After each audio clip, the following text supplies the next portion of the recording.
Baby, light my fire. Try to set the night on fire.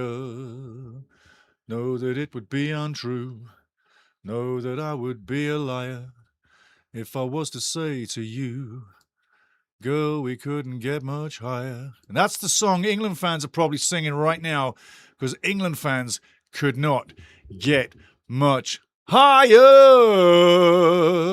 I'm telling you now, England fans going to their beds late last night. Not late for us, but they're in their beds sleeping, dreaming of fantastic things. They are. They are. Wonderful match with Norway. We're getting into a wonderful match now. Leonardo Baraviera says, congratulations, fella. Thank you very much, my friend. My good friend in Brasilia, Brazil. Yes. And Brazil had a good World Cup, and they did come together. But I was sad when they went out, my friend. I always looked for Brazil to go far. Always had a special spot. Always did. Always will. And the only reason is Edson Arantes do Nascimento. That is the reason that got me loving Brazil without reason. And I wasn't there to see Pelé. If you didn't know who I'm talking about, everybody. I wasn't there to see Pelé's every move. I'm not that old. Some of you might think I am, but I'm not. But tonight, it's all about watching and paying tribute to these three hosts that have put on great matches. Tonight, we are with La Suisse, if you're from the French persuasion. We are with the Schweiz, if you are with the German persuasion. And tonight, we are with Switzerland, if you're an English speaker too. And elsewhere in North America, if you're Switzerland, you could be too. We should be against them because it's where FIFA's building is. But let's not blame the players or the people of Switzerland. We can keep our feelings to ourselves because tonight, it might not happen. But it's getting closer all the way. And it's time for the Argies to go to the hotel, pick up a bar of soap, get on the minibus, and hit the plane and fly south to Argentina and end the reign. It's time for a new champion, is what I'm saying. Chaos Overflow, salute, my sir. Salute to you, sir, my sir. Absolutely brilliant. We're in for another one. Jamie the Rooster in for another. Absolutely, Jamie, bring the spectacular stuff, son. Tell you, really, really. Right in your eye, everybody. Right in your eye. You can go to many channels and you can have a great fun and you can love what they're doing. And I hope you do. And I hope you connect with those guys too. Because I tell you what, when you're in the chat, I am connected to you. Think of us as syndicated. That connected. That's the loyalty that I have with the chat as a name, but each and every one of you with what you bring. And I'll tell you now, I am a dry, sarcastic son of a gun. I am, and I love sarcasm. Always have. But some great ones in there.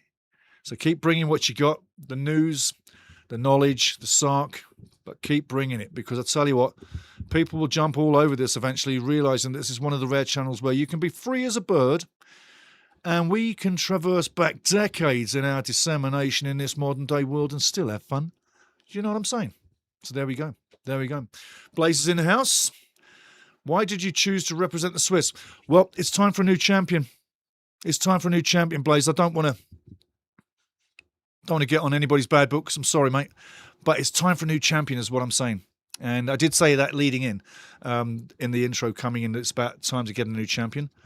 But it's also roughly it up. I mean, England's not been in the final for 60 years, so that would be someone new in the final. Get Swiss going that way too. So a fight between them two, you're guaranteeing a new finalist, and that's a great thing. Now on the other side, it's pretty much predetermined. France, Spain.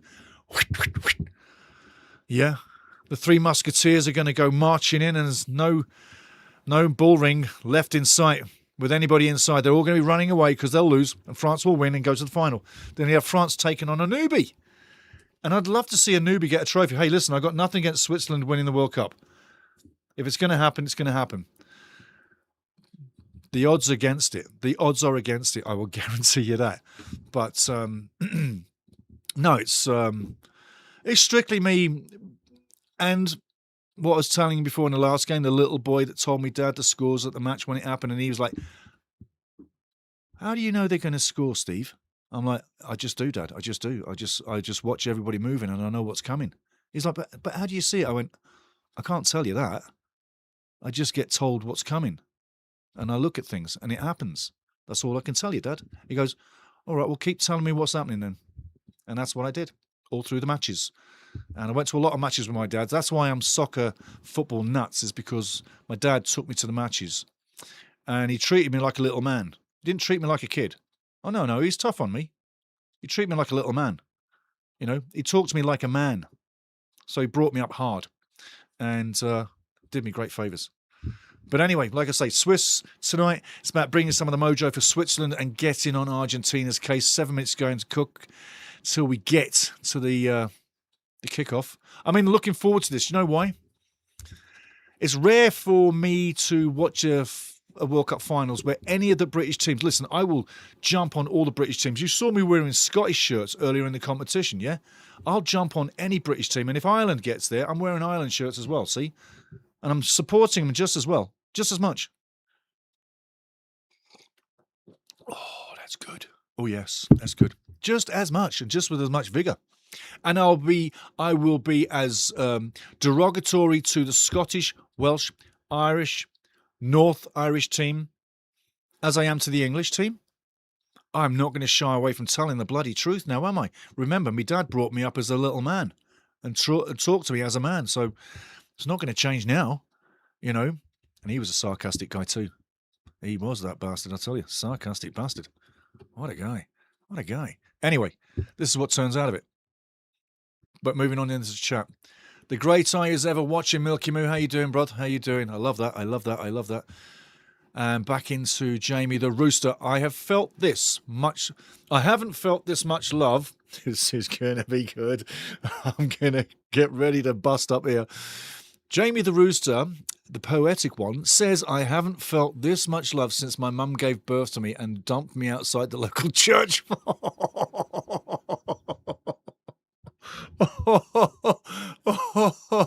I tell you, on a different subject, Blaze says, good point. And Chaos Overflow is laughing. He's like, Jamie, holy shit. You are much loved, my friend. You are so much loved. And not just for your sarcastic brilliance, but that will make more people love you. Or for that matter, hate you. But it's comedy. And I'm a firm believer of comedy has no border. Because if you don't understand comedy, you'll make borders. And comedy diffuses borders straight away. Listen, you got someone singing, it doesn't matter where they're from. Doesn't matter who they are, where they're from, what colour, what skin, yada, yada. If they're singing a song you like, you're tapping your feet and you're at the beat. Some football player, doesn't matter where he's from or she for that matter. Doesn't matter where they're from, what language they speak, what colour. If they're kicking ball like you like it, you're like, oh, that's just that's poetry and emotion. That's great. I'm watching that again. So it's a funny world we live. But sarcasm is I'll pay you a compliment, Jamie. Sarcasm is the highest form of intelligence and the lowest form of wit. Have you heard that before? Chaos Overflow's laughing. Right, let's get into some of the other stuff and the reason why we're here. Okay, let me go off. I'm not going off screen. I'm just going to bang it out to you right now. You're big people now. You know where the TV screens are. I'm just going to tell you what I'm knowing. Starting lineup. Argentina in net. Martinez. Yes, I wonder if he's going to have a good game tonight. Hopefully not. In defence, Molina, Romero, Martinez, that's Lisandro Martinez, and a defender that scores goals too, Tagliafico. And then you've got in the middle, Paredes. Paredes is a very interesting player for me. He's got toughness, he's got ability, he's got skill. He's like a very important cog and a link cog between defence midfield. Very important, not to be underestimated. Plays a soft, flat game, but very important to the structure. Moving forward. You got Raul de Paul, number 7, Enzo Fernandez, You little shit disturber Fernandez he is. And McAllister, Mark McAllister, to put it right, he's a Scottish-looking fellow, but he's playing for Argentina. They even got a Scottish name, you know. Aye. Lionel Messi, that guy. Have you heard about him? Yeah, he can put the ball in the back of net. Yeah, watch out, Switzerland. Listen, I put a man on Messi all match long. I'd man mark him out the game. I'd just give a guy, you got nothing else to do but stay with Messi. Stay with Messi. Stay with him. That's all you do. Quickly going to check the TV screens here. Just a second, guys. But with Messi, I put a man on. On the other side is Alvarez, deadly.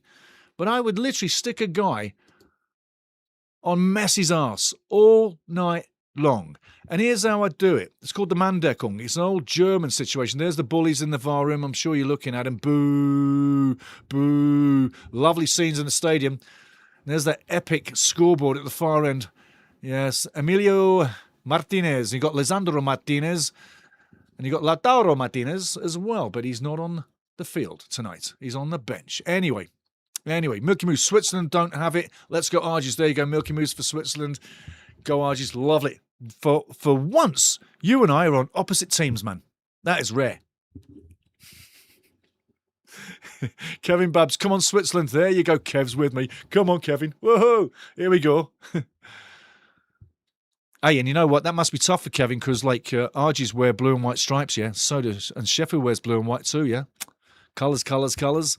I want to see Breel Embolo tonight. Breel Embolo with a fantastic goal, and Kubel in net's got to be dynamite, honey. He's got to be dynamite. He's got to be on the net. But hey, welcome back, everybody, because like it seems only like minutes ago that we finished getting over the England and the Norway game that went too long. But hey, there we go. More respect to be paid in the bowl, and we're in Kansas City, Kansas City, brother. Yeehaw! There's Granit Xhaka, number 10 in the middle of the pack. Kubel in black. He's going to have to be good.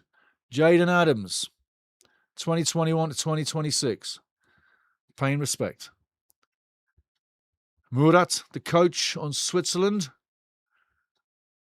And a few faces there in blue and white that you might know. Listen, Argentina's been shaken up a couple of times. They've been given the gypsies warning too many times to give it a really nice phrase, right? Too many freaking times they have been given the gypsies warning, and they're not listening. So they better be listening tonight. And Scaloni, he can detect where the problems are, but they've been given the gypsies warning twice in the last 2 matches. They're lucky to be here. Tight defences would have knocked them out. So let's get ready for a knockout game. No stress on this one. Everything to enjoy. We can absolutely have a gong fest with this, I'm telling you. There's no stress with this whatsoever. It's fantastic. Like, let me small that down. No, not the screenshots, baby. No, not that. Downloaders. I'm going to get rid of all of you. Oh, get out of here. You're not supposed to do that. That's not good. There we go. You came alive. Boom, boom, boom. Game is ready. The ball is at centre field. We're getting ready for it, and there's two comedy. The game is underway. It's red versus the blue and white. If you're watching in black and white, the team in the dark shirts, socks, and shorts are kicking from right to left. That is Switzerland. Blaze220 says, yeah, only the first or second time I've rooted for the opposite team as you, Stevie. Nice one. Come on, Argentina, and come on, Messi. Yes, yes. Come on, Embolo. Come on, Breel. Come on, Breel. He's in down the middle. He needs the ball in the middle. Come on, Breel. Get the ball. Come on, Breel. Oh, it's too long. Breel can't get that. No, Breel won't reach that. Come on, Switzerland. Smash it in their net. Come on. Let's have it. Let's have him. Come on, lean on him. Yeah, make him dive. Make him look like a goalkeeper. That's it, Switzerland. We're in there. La Suisse. Allez, la Suisse. Allez, la Suisse.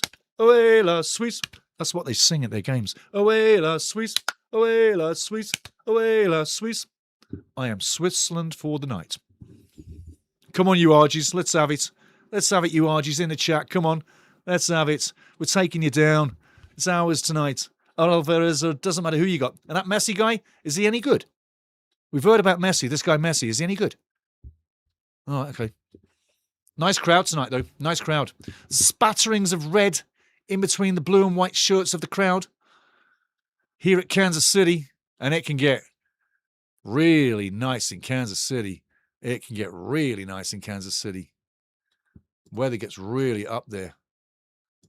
There we go. Right now in Kansas City, everybody, it's 30 degrees and possibility of thunder and lightning. Yes. Your local weatherman on scene here at the World Cup, the 2026 World Cup. Stevie's your local weatherman, as well as your colour/commentator. Very sarcastic and blue at times. It can be blue. Little children near the screen, not a good idea. Could explode at any moment, especially if the referee is an oil can. Is he an oil can? Martinez with the ball on the edge of the box, stroking the ball. The Trionda. And we've got one just to my left, to my right. Messi's running. Keeper's read it. Well played, keeper. Alvarez running. Foul. And he's rolled over. He's literally rolled over Fernandez. That's a foul, man. You've gone through him. Don't be silly. Wake up. Beating up that old man. He's beating up a 33-year-old. Fernandez is 33. Getting beaten up as the game started. I mean, come on, Alvarez. That's not friendly. Oh, sorry. Yeah, this is war, isn't it? Yeah, sorry. Fernandez on the ball now. Stroking it off. Go for it, son. Down the wing. Stripping him. He's got a fight on his hand. Just don't delay. Not a corner. Goal kick. It's a goal kick. And I tell you, even if it was a goal kick, you protest to the referee that it's got to be a corner there. It's got to be a corner. It touched him last, not me. Psychology of the game. Don't give anything away for free. It's not a good idea. Yeah, move to the trash. We want all that gone. That's last match. Dunzo. Historic. Gone. The last match was in Miami, and it was 30 degrees, 31 degrees there, so they were having a tough time of it. They did pretty good, but as you saw, and if you didn't see it, it was an interesting quarterfinal. And again, if you're coming in late from work, just like they used to say as I was a kid, if you're coming in late from work, ladies and gentlemen, if you just didn't get the information, yes, Jude Bellingham played an absolutely fantastic match for England, scoring 2 goals on the day and helping England into the next round of the 2026 World Cup. We'll keep you informed for more later. A little sports blurb. In you go, son. Come on, son. Get the tackles in there. I want to... Listen, Argentina can trade the kicking and the booting and the physical. I want a physical fight. I want both these teams to beat each other up. Really. Thank you very much. That's nice. More of that, please. But I want some fight here. I want the best quarterfinal to enjoy tonight, today, tomorrow. Because if you're next door, if you're tomorrow, you might be into...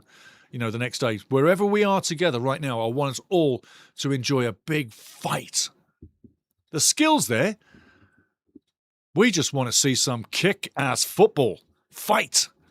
Beating each other up. Not being nice. Not covering your mouth, but literally calling each other nasty names in the open. There's nothing wrong with that. You're not getting sent off for that. No, you're not. You're not. So if you've got something bad to say, drop the hands. Drop the gloves if you want to fight. Drop the gloves, boom. Well, drop the hands and say what you like to the guy. You're not getting sent off. You might get a yellow card. So my advice, don't cover your mouth anymore. Just say it direct. And that's a good lesson to be learned in life, is it not? Just tell the bloody truth and tell it how it is. Don't piss around. Just be real. You can be real. I'm real. We're real. Just say it how it is. I'm going to be on the power stuff here. I've got a big gallon here of power stuff. Well, I wasn't going to sit down with a big meal to do this. So you have to eat in different ways. And I do power drink because after this I'm going for a workout. Switzerland stripping the ball, being tugged back. Ball into the box. Embolo passing it again. Into the middle. Come on, tuck it in, tuck it in. Oh, terrible shot, mate. Terrible shot. Argentina being opened up like a can of worms tonight. You Argies better be ready. Us Swiss are opening you up. Can of worms here. We're going to make it ban tonight. Ball coming in. Oh, I tell you, it arrives again. Another opportunity to take a slot. Not to Mars. Granite. What are you doing? That's going to Mars, mate.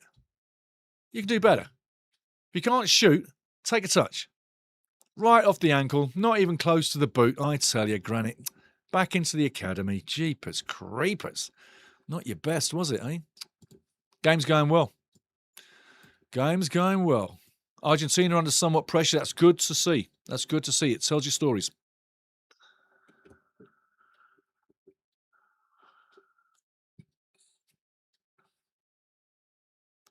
Let's get back into it. I've missed a few of your historic chats, so I'm going to bring it up. We've got loads of time.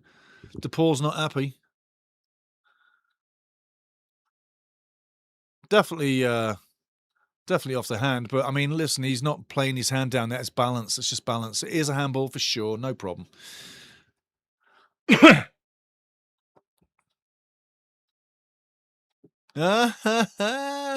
You sound afraid of Messi, Stevie.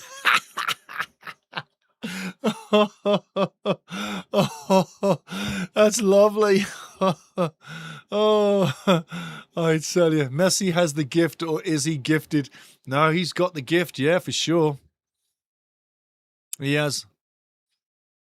I'm always a firm believer, if there's a magical player on the field, you stick a guy on him. And that's, I didn't answer that equation before we move on here. 7 minutes gone, and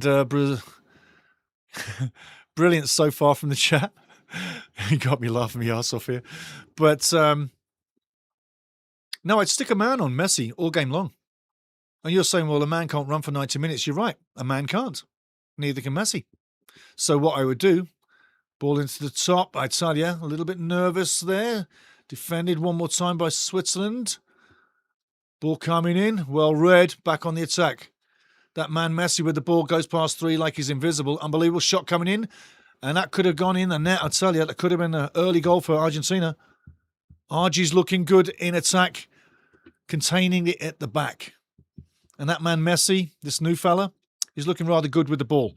Anywho, with marking Messi, first half, you pick one guy to go with him for the first half, stay with him, wear his shirt. Second half, you got another guy in the squad, like for like. So 45 minutes for each player on Messi.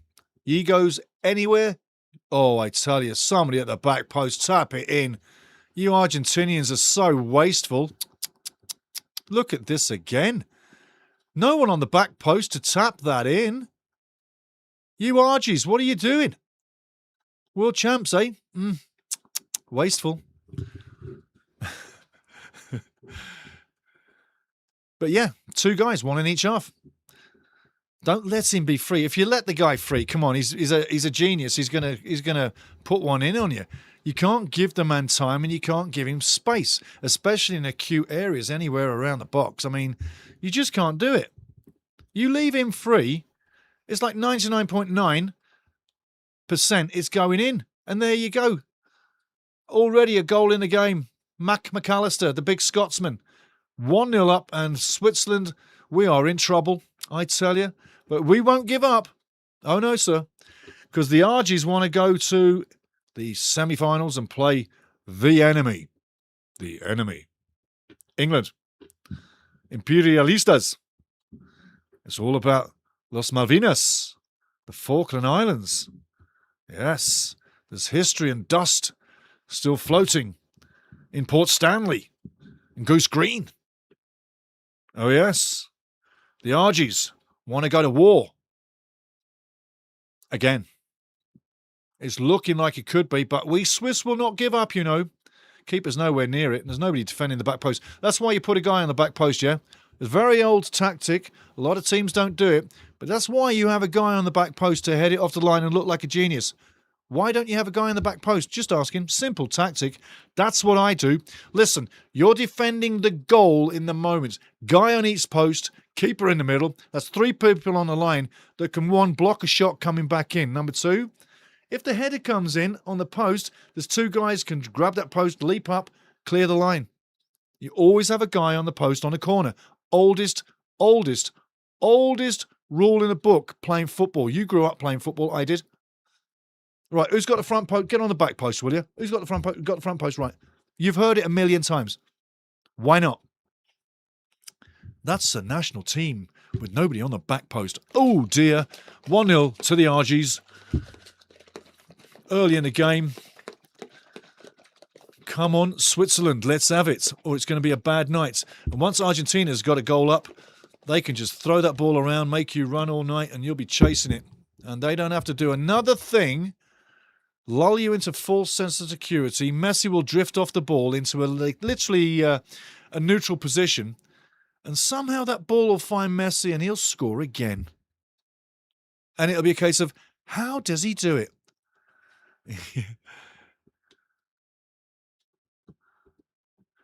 It's only 1-0. Don't worry, Swiss. Everyone scores against the Algies. Okay. Love it.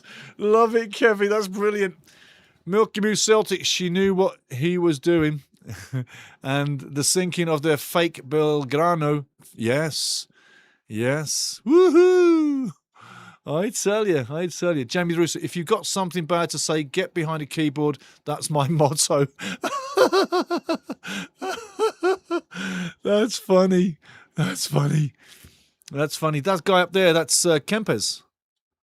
Kempes, the great Argentinian. I watched him score the goals when football was like watching from heaven. Oh, 1978, the style of football at play in that era. Oh, my life.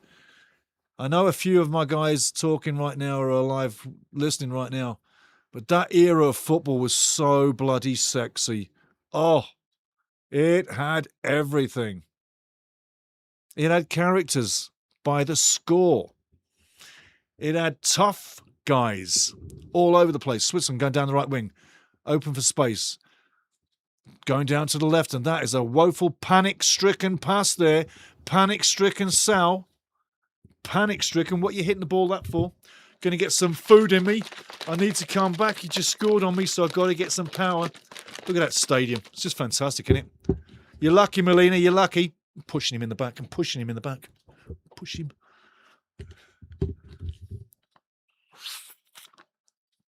Lovely. If you've got something bad to say, get behind a keyboard. That's brilliant.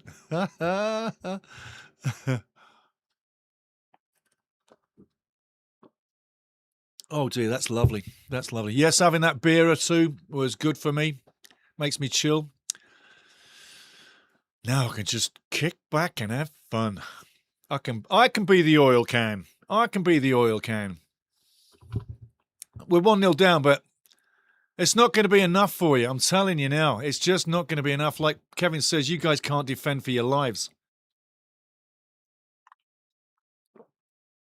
Well, you're going to have to now, because we're coming. The red wall is advancing on your goal. Oh, please, he's kicking me all over the place. Give him a card.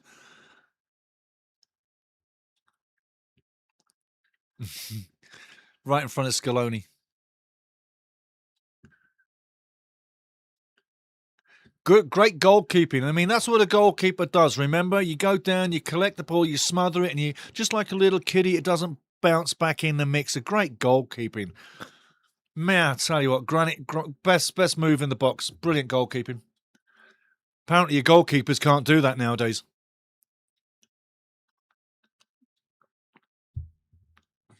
Akanji plays well, has to kick it out.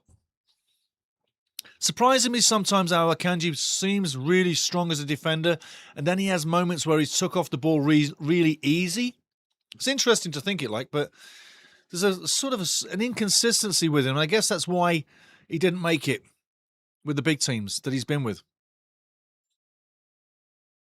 Fernandez under power now. 2-on-1, gets stripped. Argentina going forward now. That man Messi cuts inside, goes down, looking for it, dive. The diver goes down. That number 10, that new guy, diving everywhere. Switzerland coming back the other way with the ball. Scared as, retreating with the ball, under pressure. And the throw-in comes in. DePaul doing all the running. And apparently if you run fast, that puts people in panic. So let's get running. There's that new guy, Messi, again. It's total dive. Nobody touched him. What a diver. Like that red card that new guy Messi didn't get earlier in the competition. Yeah, he should have had a red card. We all know it. You didn't know it? Oh, yeah. Red card all day long. Wasn't given it. No, FIFA's love child doesn't get reds. Ball back in the mix. Argentina clearing the lines delicately, but back on the spot. Might get caught in possession. Very close call there. Back in the box again. Passing and moving out, but creating, and that's not a foul. Come on. That's a handball. Total handball, man. Good goalkeeping skills again, mind.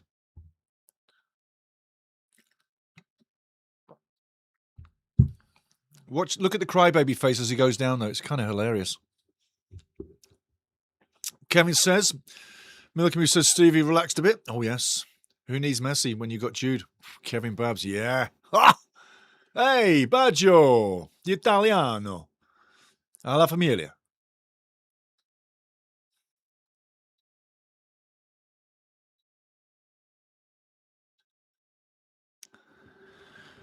Woof. Here we go. Here we go.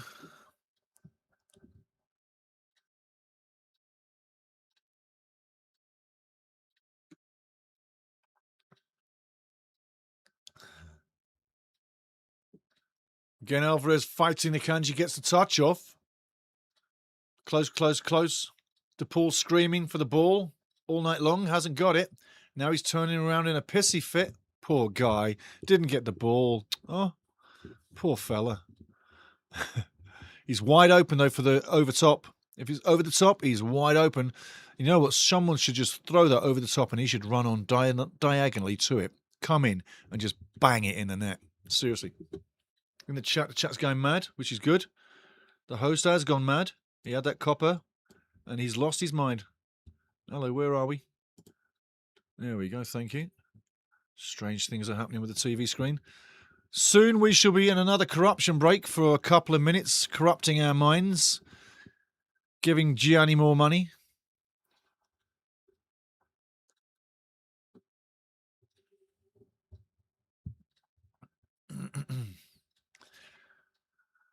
Yeah, have a couple of beers while you're doing a broadcast. It will relax you in a good way, unless you're a bad drinker. If you're a drinker that gets a bad head when you have a drink, oof, then it wouldn't help. But me, no. I've been drinking all day. Now I'm on the protein. Then I'll be on the tea. Argentina are coming forward. Argies are advancing again. Ball through the middle. Back heel to nowhere. Now, the Swiss returning play. Defender with the ball that doesn't know where the hell he's going. This looks so disjointed. It's like kids' football. And you're in a quarterfinals of a World Cup, and that's how slow it is for you guys to get in situ. Well, just allow Argentina to do the same and plug all the gaps. But 10 out of 10 for having the ball and holding it. Now do something with it.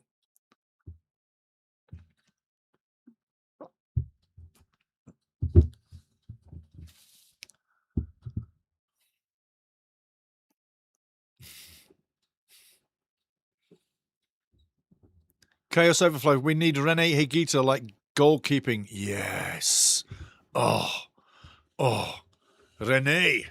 Oh. Higuita. Un el mágico. Oh. Yes. Get Rene into this. Did you know? I don't know if you know this.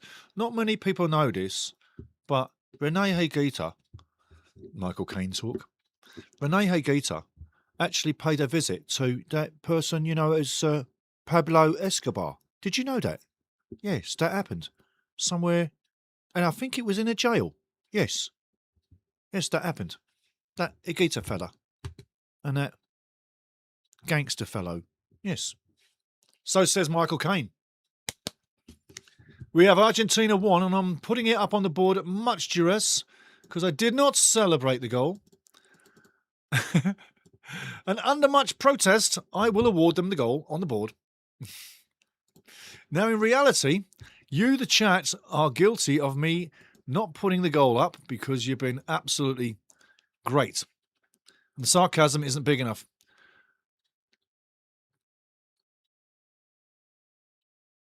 Close call, eh?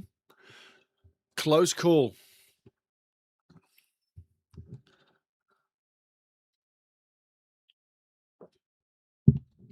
I'm supposed to know who that is, but I haven't got a clue. Sorry, I don't know who that is.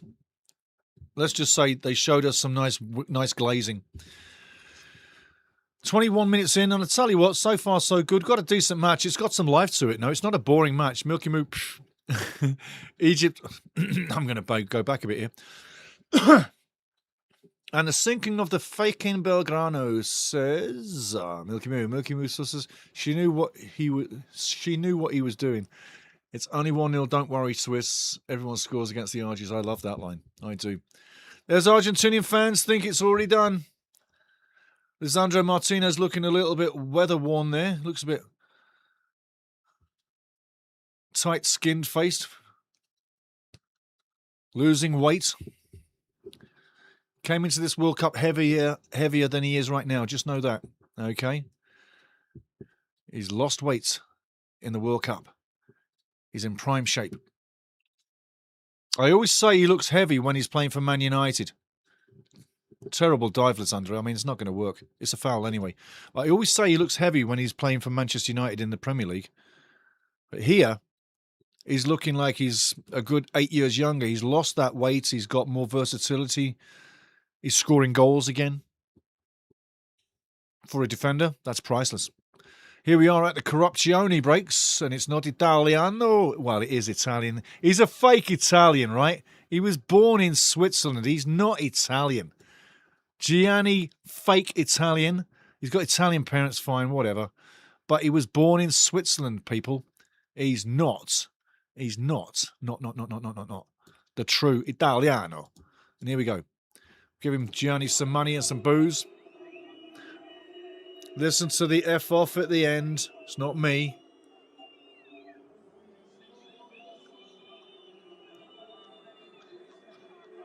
There you go. You just heard it. It wasn't me. It's that guy in the stands swearing like a banshee with that F-bomb off. Yes. There's some money for Gianni. If you haven't been here before, we offer money to Gianni and the Corruptiones, the Corruptibles, at FIFA, and we let it roll while they persecute fans in Canada to have to watch their shitty adverts. And some of them adverts are disgusting government adverts. Oh, my life. Disgusting government adverts. I mean, that is propaganda to the max. To the max. It's like, we're paying to watch sports, not listen to your horse shit politics that you keep messing up because you're screwing everybody. You don't really know what you're doing for the people because you're too busy stuffing money in your back pocket. So screw your government ads, man. We don't need them. We know who yous are. Yous all cartels. You're not governments, you're cartels. Stealing from them, the poor people, us. Now, what needs to happen is modern-day Robin Hoods need to come along and give your heads a shake and slap yous around a little bit. Make yous do the right thing. Come on, Robin. Get in the hood. But hey, money. Okay, Gianni's had enough. He's had enough of the money. Let's get the money out of there. Gone. No more money for Gianni. Maybe in the second half. We shall see. But all people in Canada are persecuted. And I'll tell you this. I went on TSN's, the Sports Network's main website. And if you file right down to the bottom, I'm not shitting you.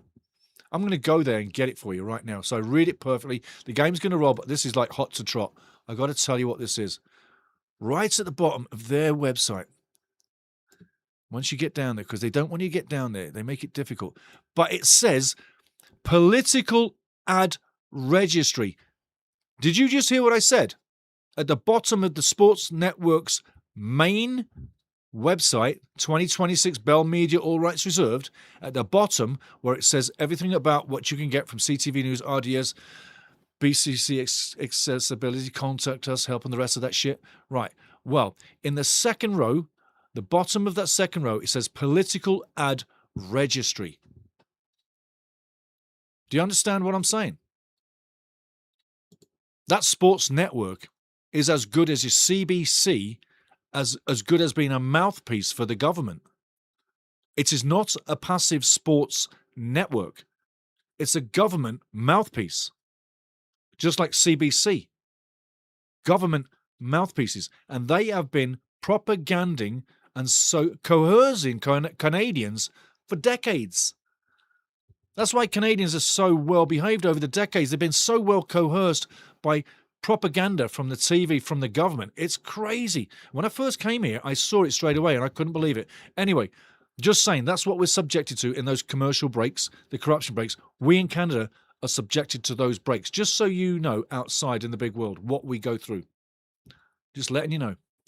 It had to be said. Because if you didn't get told the story, you'd never know. 3-0 Argentina here. Swiss don't have it. This is their reach. Norway, far better team. Yeah. It needs what it needs is some form of lapse in Argentina's defence. It needs a little stroke of luck because quality isn't there with Switzerland right now. That's why I'm trying to give the underdog some love. Argentina's the big dog in the fight. Come on. Obviously, they are. World champions. They're not going to give it up easy. It's going to take a bigger team with more options to do that.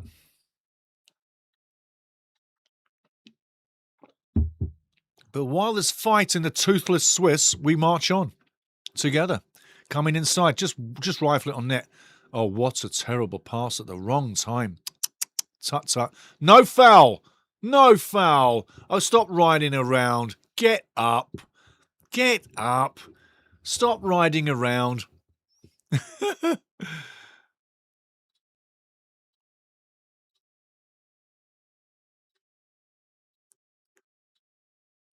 Cool, that could have been a little bit bad for Romero stretching out like that. He could have done himself in. Yeah, see, DePaul, Romero just carries on. He's a man. Oh, yeah, now he's insulting the referee. What a piece of work, eh? Now he's running around like nothing happened.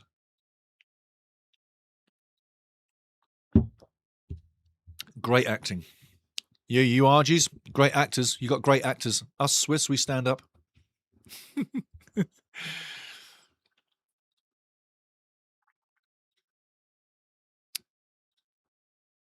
You can only see it getting worse here for the guys in red, you know.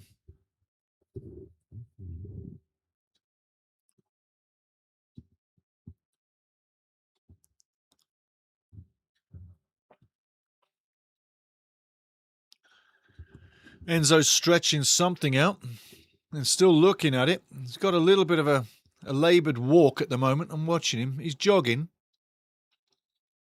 Might have just stretched something or pulled something, but with him moving like he is now, he seems to be fine.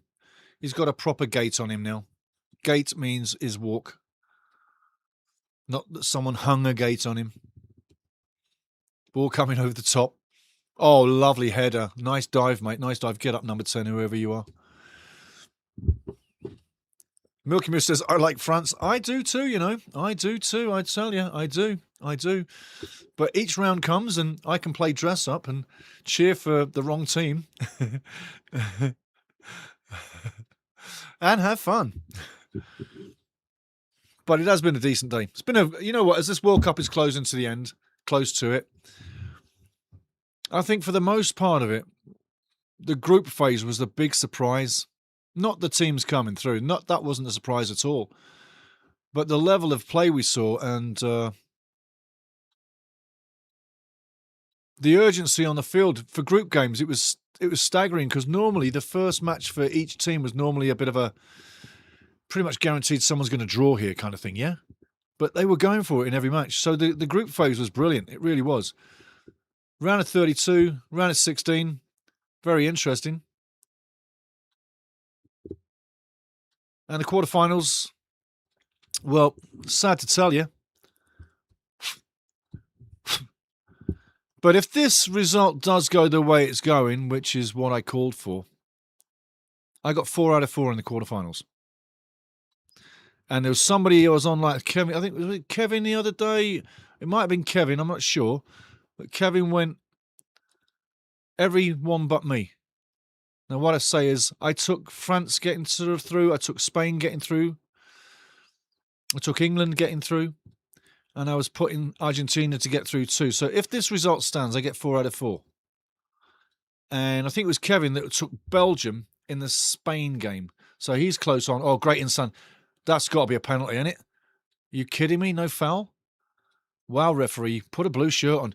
That referee's been paid off. He's been paid off. Oh, come on, son, get in there. Corner ball. What?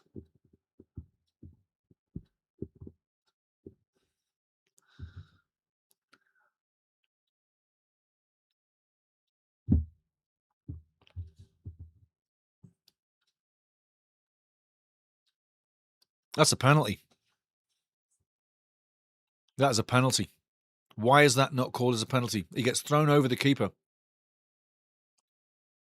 Gets the ball. And DePaul goes down crying like a baby. Faking it again. He's a faker. He's a faker. Big bad faker.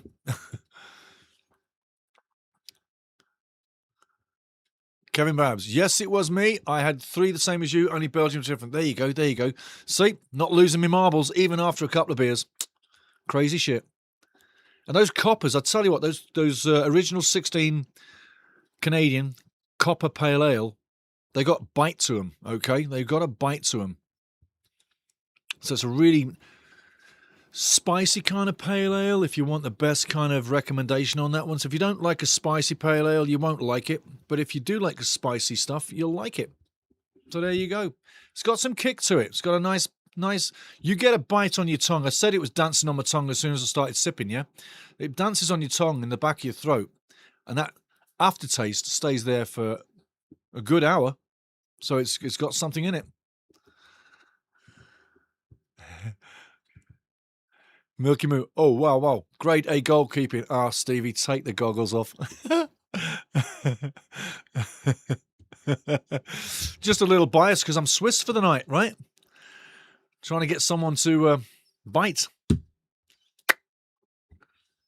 Again, the Reds marching on to glory here tonight.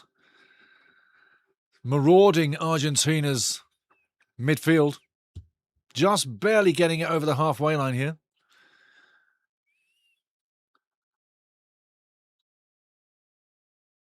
Argentina literally sitting back in every situation, watching it go by, conserving energy, everybody in the right place at the right time, knowing where to be, and they're all working for each other non-stop. Doing the simple things really effectively. Ball over the top. He's going to get there. Corner. Danger averted. Danger averted. Molina smells it, keeps it clean, heads it out. Oh, and he's getting the grief off some of his mates. Why'd you head it out? He's like, well, what else am I going to do? He did the right thing. Molina did the right thing there, 100%. How could anybody give him grief for heading it out? Poor guy. Riedel with the corner. Elfmeter. Los, son. Ooh, that's a corner. One thing Argentina don't want tonight is the hand of God in their goal, do they, eh? I tell you. Foul. I blew it quicker than the rest. Up with a card, please. Up with a card. If you give the man a card, this kind of stuff will stop, sir. It'll stop. Dead in its tracks. Good place to get a goal here. Good place to get a goal.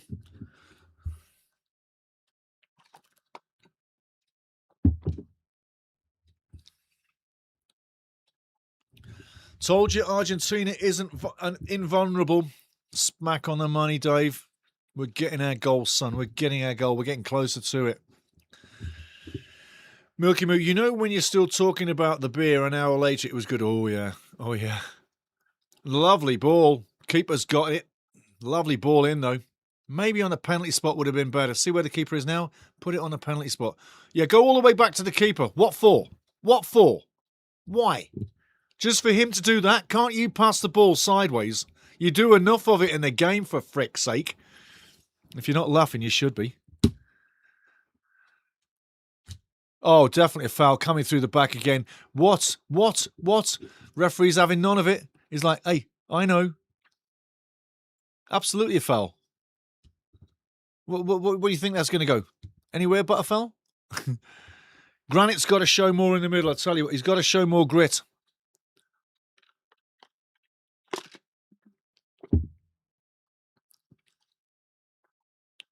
More grit from Granite is needed.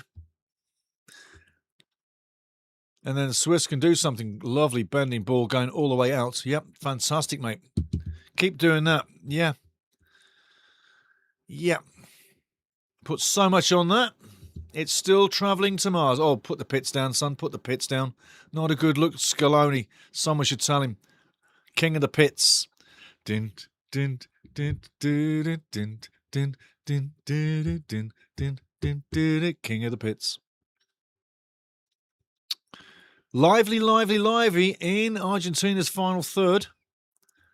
You get the feeling Switzerland can intercept the ball and maybe get something. There's life to be had in that final third. They just got to get the press correct. Just intercept the ball. Work hard. Oh, 2 balls. Nearly. Ball's coming back.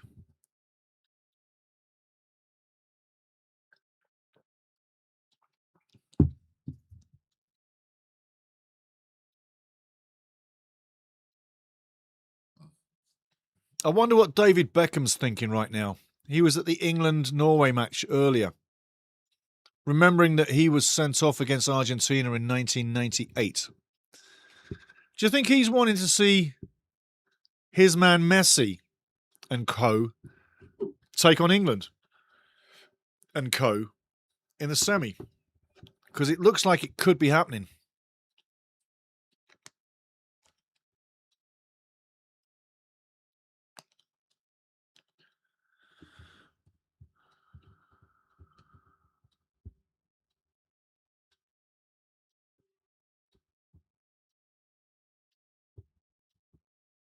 Turned over.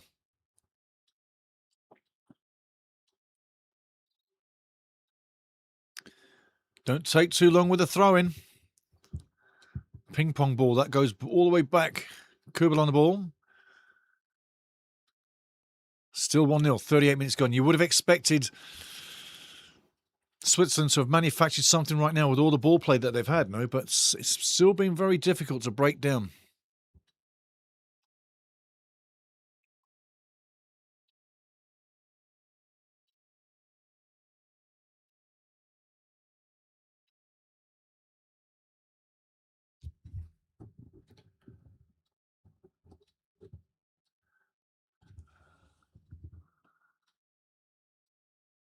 Breaking through.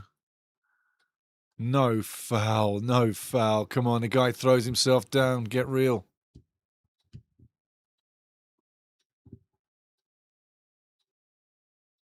Look at the dive begin. Look at the dive begin. Hands go before and he dives down. There's never a foul in a million years.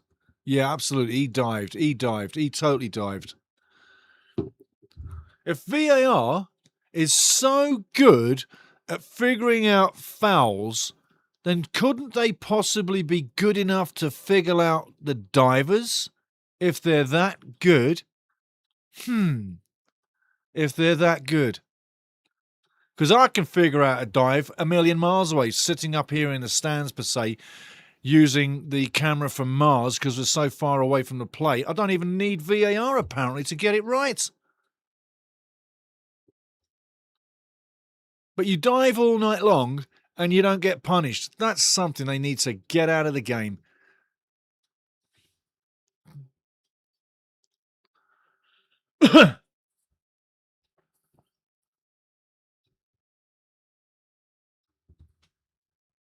There you go, Kevin Babbs. A slight breeze would have knocked him over totally, yeah.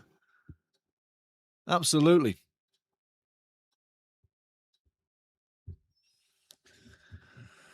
But as we progress, it is still 1-0 to the Argies. Ball intercepted. It's a 3-on-3. It's now a 3-on-4. It's now a 4-4, 4-on-6. Ball over the top. Oh, I tell you. Fortunate back header. Unfortunate that he doesn't connect on that shot. Could have been 2-0 there, right there and there. But mistiming on the shot. Now, why would you want to come east to west when you're moving north to south with the ball and you've got everybody behind you? That makes no sense at all. Switzerland playing absolutely confusing football. They're showing too much respect. Milky Moo says, fucking diving has been rife this World Cup. Yes, it has been. It has been. Soft referees in that department. Ridiculous refereeing in other departments. That's a foul. That's a bad foul. No. You certainly need a card. Get the card out. Get the card out. Get the card out, not your bottle.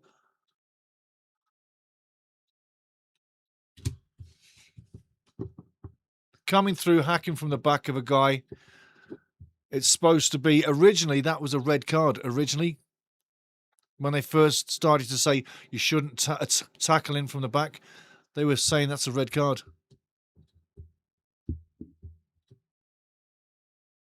No, it's not. Kevin Bob, that's a yellow. Absolutely. Absolutely. And that's the problem with the refereeing. It's been so very inconsistent. If you bring out the cards, the players stop jumping in. But if you don't bring out the cards, you're inviting the players to jump in more and more. Wonderful time for Switzerland to get that goal.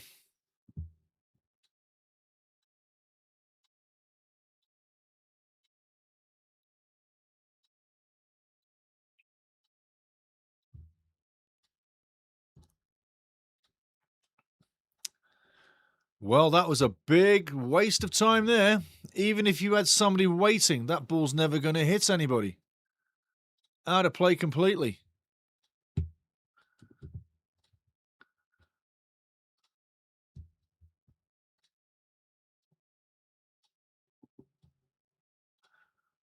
That's a side of Messi that people don't normally get to see, is his complaining, but he does a lot of it on the field, okay?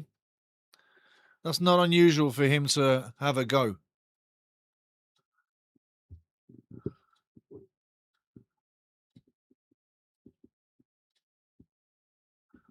What Switzerland really need to do to get this match turned over is exactly what happened with Cape Verde.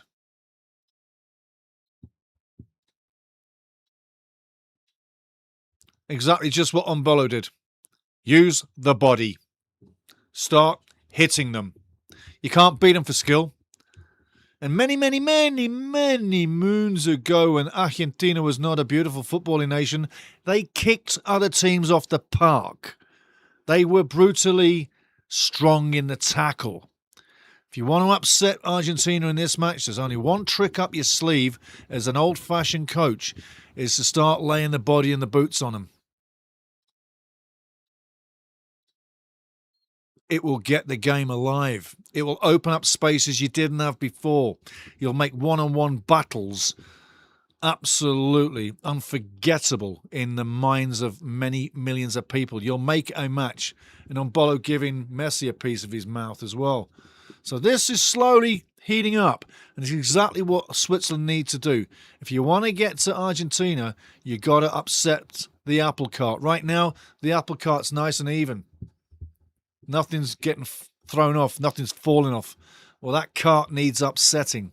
Physical play will do it every time. Every time, guaranteed. Going out for a goal kick. Seconds to do. We'll see how many minutes we got in added time. And I will be putting up... I'll leave that to your imagination in a minute. I'll be putting up the stats at half time so you can see where we go, what's going on, and some lovely music. And I guarantee you, most people will tell you I'm worthy of a big break because we've been going long. So I'll be taking a proper break at half time.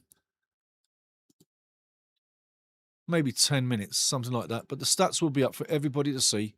So you'll be able to see the stats. And that is the most important thing that you want to chew on at half time, see what's going on.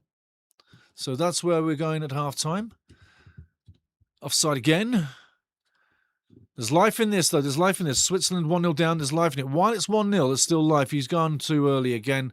And if you know your buddy's gone too early, why would you why would you pass on? Just keep the ball, go another way. You can see the offside line. You can judge it yourself. You're a player on the field. You know when you're playing that ball forward and you're that close to the defence. You can literally feel where's onside and where's offside with where the player of the defensive lines are standing. So if your buddy's gone north of that, you know you don't pass the ball. Otherwise, it's going back to them. Just saying. Just saying. 32 degrees here where I am. Burning hot. Burning hot. Burning, burning, burning, burning, burning hot. Where these guys are right now, it's about 30 degrees. I'm 2 degrees warmer. Ooh, it's cold down there.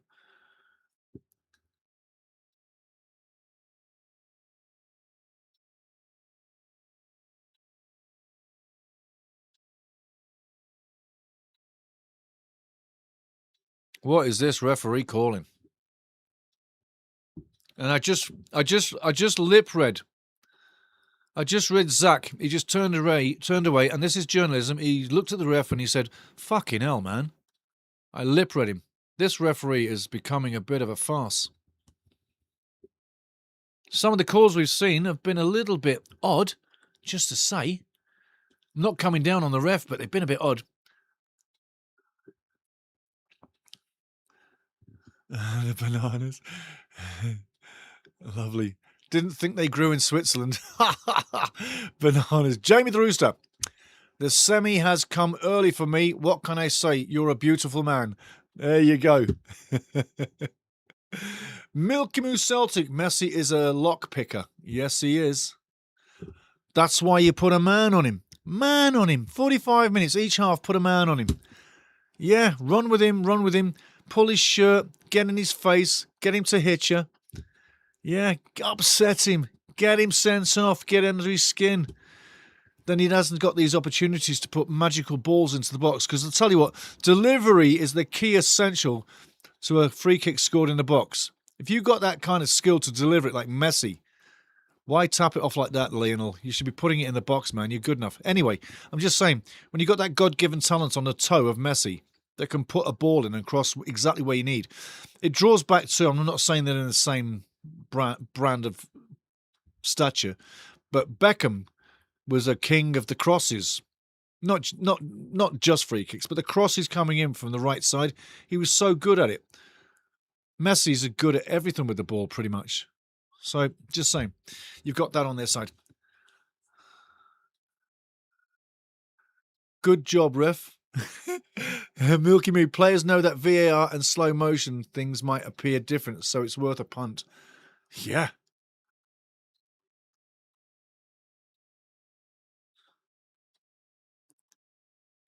I feel the better half will be in the second half. That was a little bit afters there. I tell you what, that's a definite foul. Put the VAR on that. Put the VAR on that. Put the VAR on that. That's targeted. Put the VAR on that. There's more to that. You see, watch this. Careful. He's gone in his back. He's whiplashed him. Hasn't even got close to the ball.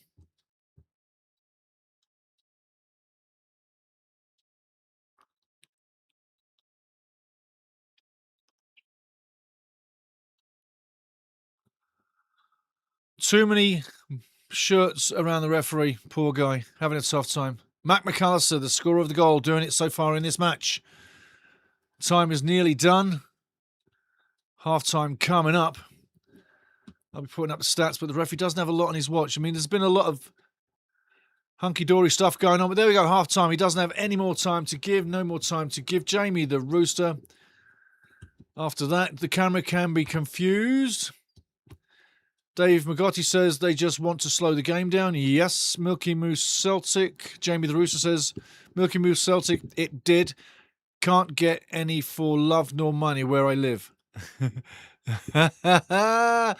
I know what you boys are talking about. Puff, puff. Milky Moo Celtic's laughing his ass off and praying. There we go, half time. Yes. Decent first half. The RGs are up 1-0. Luckily, because Switzerland, the better team in the half by a mile. I'm kidding you, obviously. Argentina get the goal ahead. Soft kind of goal, really. In many ways. You got to get on your people. Space, you can't give that kind of space. But in it goes. And 1-0 it is. No shocker. Everybody said this is an RG game. My money's on Argentina, on my Yankee. So if they win, I'll still be making happy faces. Even though it's Argentina. Yeah, Argentina. Oof. I tell you, they're so good.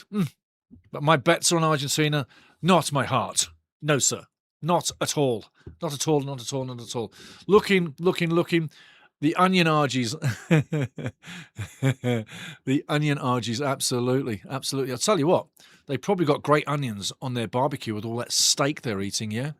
I took a video looking at their camp in Kansas City where they had their camp, which is quite the advantage for them right now, isn't it? And they got the old barbecue out and they're chunking the meat away. It's like them boys are eating the steaks, I tell you. And I'm in full approval of that. I think if you're running, you need protein. And the one thing that I tell you works for me is steak. If I eat steak, I feel different. I really do. If I eat a plate full of eggs, bacon, yeah, good old bacon, fried toast, black pudding, tomatoes fried, yes, governor, some of the jerry deals on the side, yeah, brown sauce on top, eggs, obviously, five, minimum 4, then you're eating. That's a great one, the onion arges, that's funny. Right, guys, I'm going to put up the stats and I'm going to take a quick break, going to refresh the pots, come back for more. And like I say, things are looking good. I wonder if I can do that for you. Let me have a look at this, see if I can do that. Boom, you'll see me. There's something you've never seen before. Hi, hello. There's 2 pictures of me, different angles. Hi Stevie. There you go. And we're going to be looking for... There we go. Boom shakalaka, we're getting the stats up. Let's get the stats up for you right now. We're coming back into the chat in a little wee while. 2 seconds. Stats are there right now. Going to bring something else up before we go.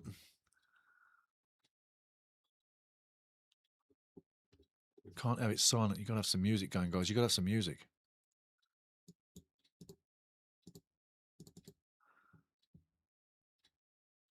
You don't want that one. No, we want this one.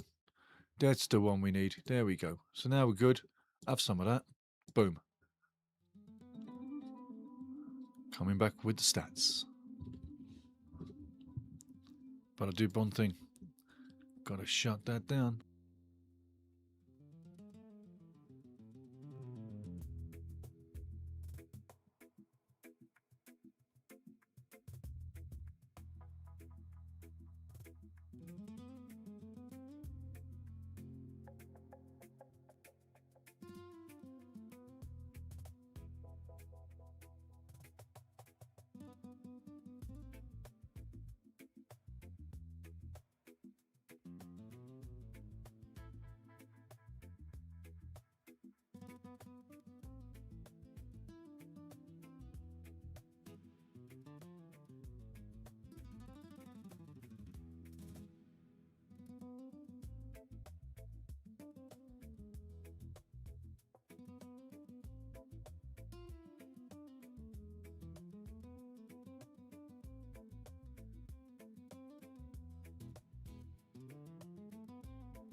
to it. We're coming back on.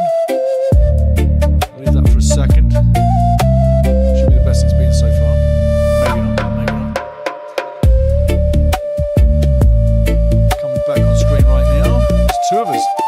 How you doing? How you doing? Get out of here, Steve. There you go. Gonzo.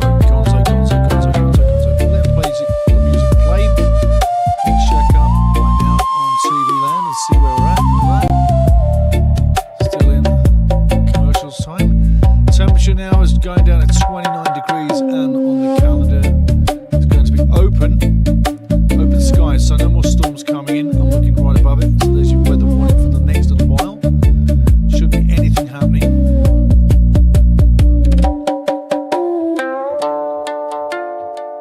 Next time I tell you that story about the political ad registry at TSN, I'll show you there on the screen, but it makes me wonder. Got the multiplex on.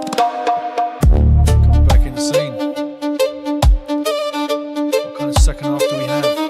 Can it be as good as things we've seen? The Swiss in the tunnel coming through, Granit Xhaka and the boys, and Bolo, Kubel, Kanji, Fernandez, 45 minutes from going home with that bar of soap. Come on, Switzerland.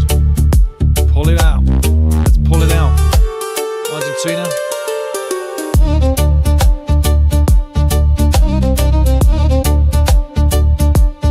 Marching out together.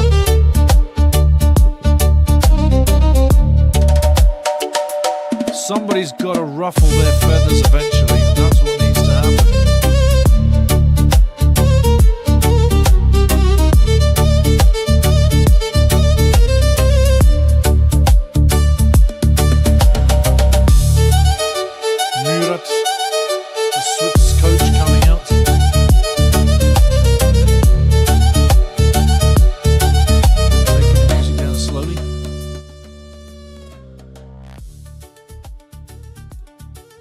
Getting ready for the match, coming into it. Music all the way. Second half coming. Chat's going ballistic. We'll be catching up with you, as we always do. And then the fun stuff begins. 1-0. Argentina. As was expected, game is live now. Second half, Argentina with the ball down the left side. Really haven't been troubled too much in defence, have they now? Come on, let's be honest. They haven't been troubled too much.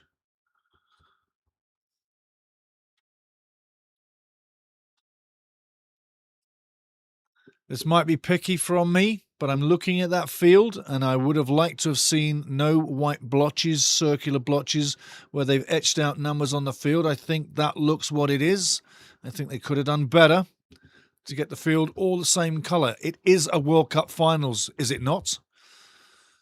I think the fans and the viewing customers who are paying to watch a World Cup deserve a better looking field, is what I'm saying. Like I said, it might be picky to some that don't understand where I'm coming from. But this is a World Cup. We don't normally get blotches on our fields like this. Just saying. Just saying. So going back in time, catching up. Jamie the Rooster, FIFA endorse soy lion steak.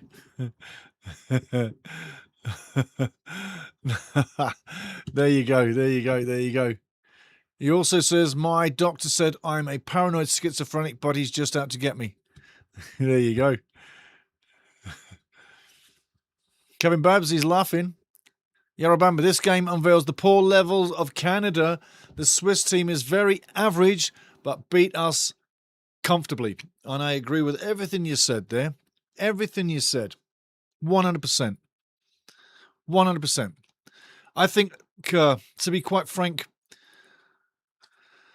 the level of the Canadian national team nestles really nicely in CONCACAF. But it's a CONCACAF team nonetheless, and it's not as big as the US or Canada when you really crunch it. So we've been strutting at a high level. We're not as high in the FIFA rankings as either Mexico or the US. That has to resonate with people. That's done over years. So I think Canadian national team, especially the players, they've been strutting around like superstars, but they've achieved nothing since, let's face it, the original World Cup qualification 2022. There needs to be a trophy in the cabinet, the empty cabinet. There needs to be a trophy, a modern-day trophy coming for Canada to really signify where they stand. Ball over the top, that's deadly, into the keeper's hands. Easy pickings, easy pickings. Martinez didn't even move. Straight into the hands of Emiliano.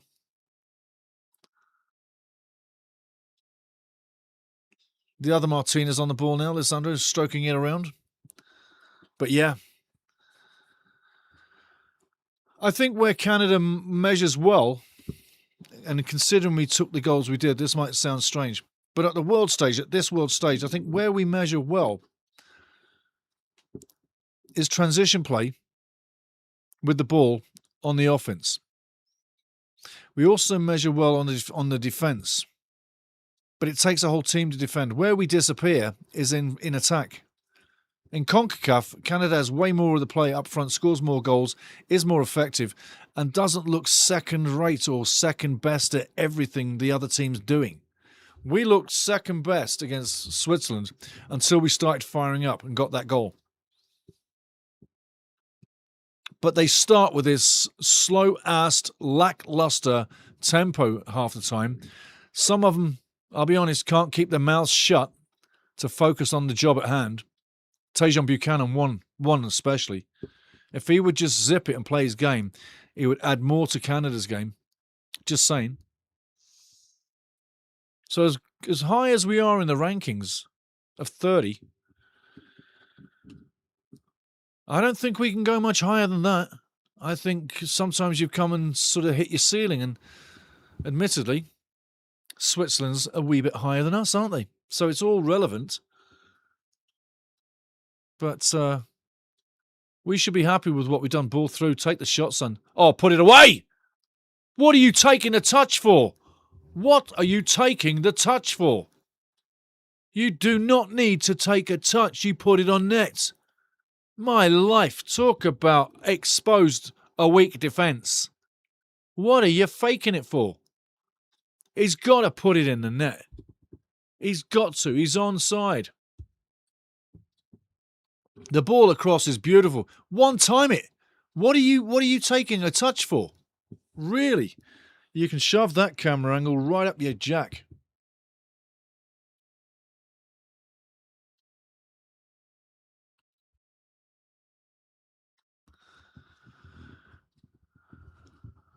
Anyone got any spare Toblerone? Another diabolical dead ball, yeah. I wouldn't say Switzerland are average. They consistently get to the World Cup and Euros knockout. I think they're good but not great, says Kevin. I'd agree with that. Well tackled. Get it out of the zone. Now march forward. Down the line with speed. Inside you go. Switch it to the other side. I tell you what, sometimes the passing really gets somebody on the ball who can stop the pace of the game. Someone has to control the pace of the game. Going wide, corner ball. Crazy, crazy, crazy. A notch above the average. All right, Kev, says Milky Moo.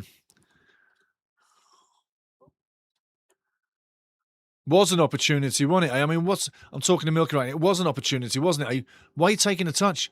Hit it first time. Okay, if you miss, fine. But at least you got a proper shot going the other way. The keeper's coming this way. You're putting it the other way. You don't need to take a time. At least don't take that touch. Messi now. With the corner. In the corner. Ball comes across. Beautiful delivery. I mean, that's delivery. That is delivery, man. That man puts the ball where you need it, and it should have been a better finish as well. Great corner from Messi. Dave McGoddy, you are right. He should have kicked. Absolutely. He was always going to be closed down by the defender. 100%, Dave. You knew it was closing in on you. You just feel the wall's closing in. Before that gets closed in, you got to release the shot. I mean, literally, it's 1-1. It's 1-1 right there.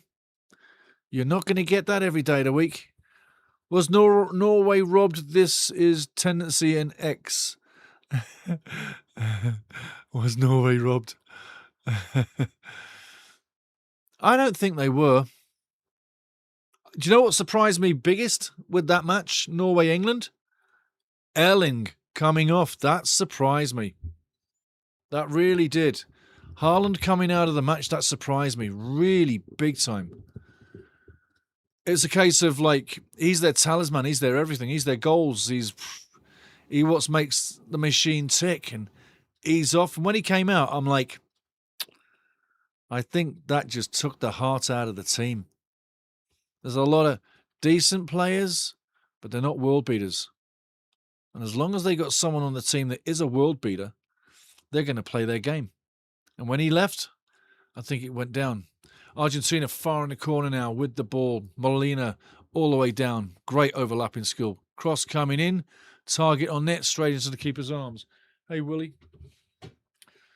Straight into the keeper's arms. Just a second. Move out the way. Oh, there you go, buddy.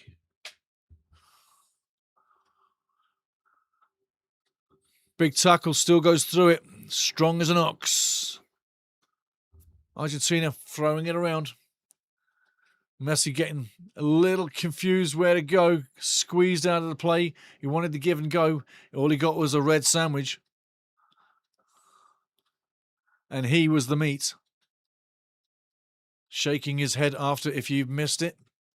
TV cameras obviously did. That would have been a great highlight in between nothing instead of over the match, as they like to do. Argentina on the edge of the box. 54 minutes gone. Long way to go. Second goal gives Argentina the insurance marker and definitely stick a fork in Switzerland. They'd be done. Long ways to go, though. Big opportunity just missed by the Swiss. Will they regret it? You never know. Big tackle, strong match coming up. Argentina love the physical play. Switzerland better bring some. Big, tough tackling the other way too.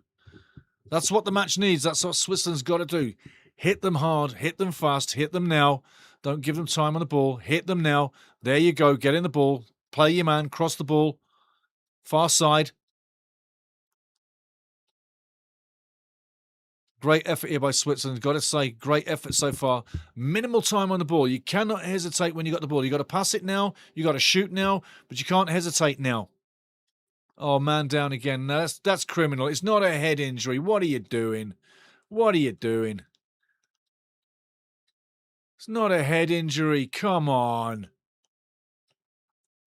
You're stopping the play illegally here. That is so unfair on Switzerland.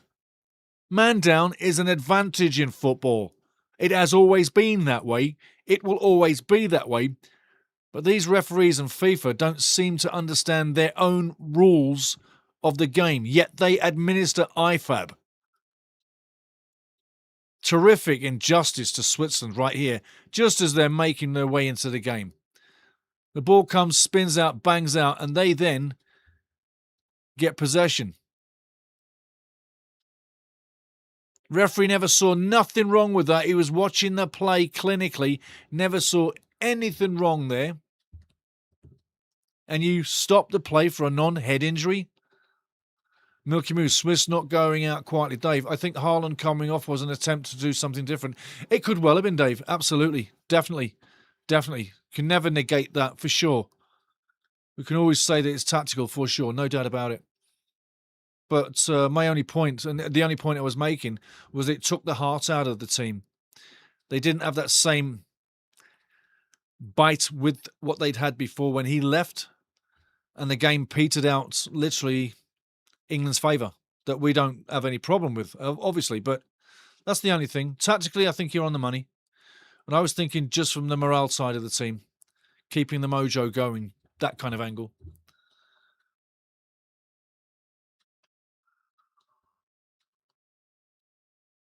It's been a long day for everybody, hey? Great makeup. Deserves a win, that makeup. Deserves a penalty win. Nah, not enough makeup, mate. Not enough makeup. He cheaped out on the makeup. Not enough blue. She was red till she's dead. And I got a Scaldi in here as well. All back to the keeper, Lisandro. All back to his buddy, Emiliano. Both Martinez's.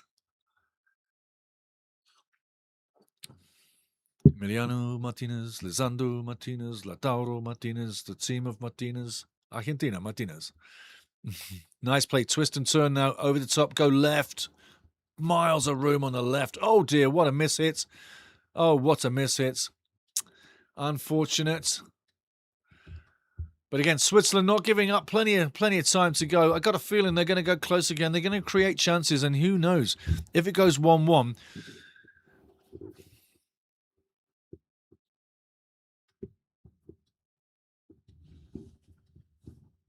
Umbolo thinks he's been hard done to, and he probably has been. I mean, after all, it's Argentina. Look at that pull. Look at that pull. Totally pulled to the ground. He's got something. Hit the hard. That's the way. Get stuck in. Get stuck in. Get stuck in. Get stuck in. That's the way to play. No room for boys. Get stuck in. Love it. Like you used to do on the park after Saturday night with probably a full tankard of beer still in your feeling. Rough and ready. Getting stuck in. For the love of the game, kicking a stranger, feeling good. Sunday League football. The home of the best fouls ever. The best misjudged nasties as well. Deliberately misjudged nasties. Martinez under pressure of his own making.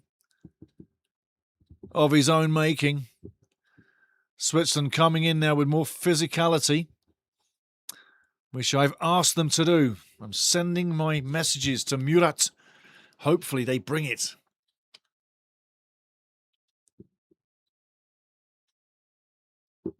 Dave Magotti brings up a super point here. If they actually enforce the rule that a down player has to be sent off a lot of the time, wasting time would stop. It would stop overnight, wouldn't it, Abe? We've become too passive-aggressive in administrating. Passive-aggressive meaning we're using machines now and not humans to say, no, that's one too many, my friend. Take a bath. And you know what? On the report, you're going for 3 games, not 1. Off. Second word. Oh, yeah. Bring back the authority as it was and all this shenanigans gets wiped out. You don't need machines to clean up the game. You don't need machines to make this game any better. The game is great. It just needs hands-on human approach.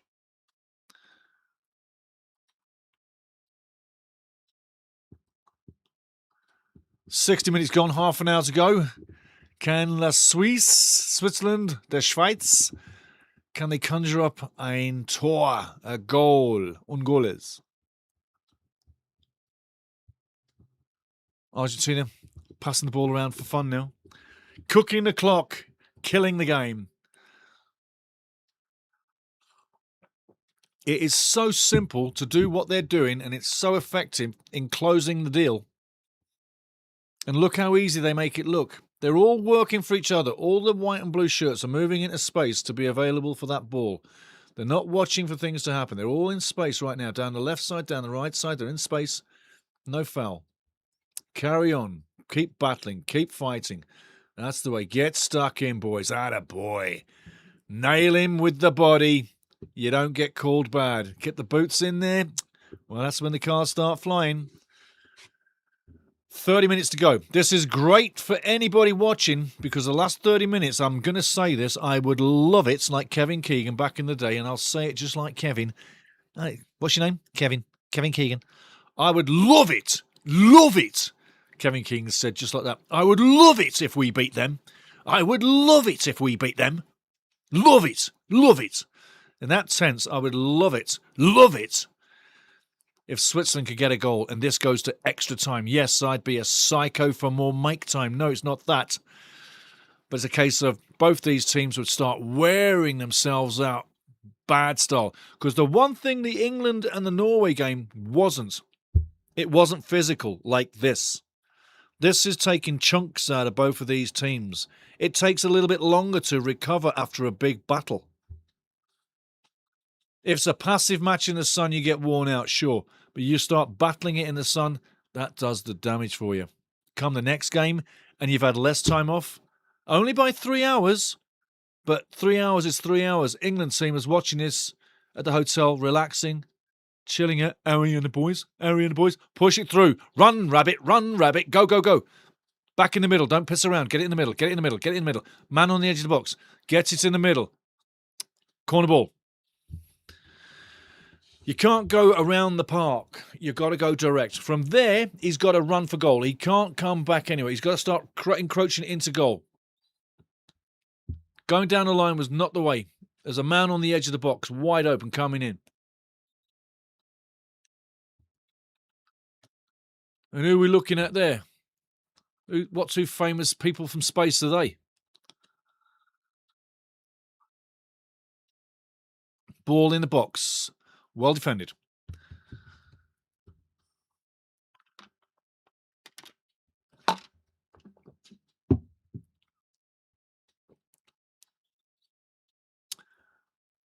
"27 minutes for Switzerland to get that goal and forbid FIFA's love child a place in the semi-final by putting it into extra time and then knows who what.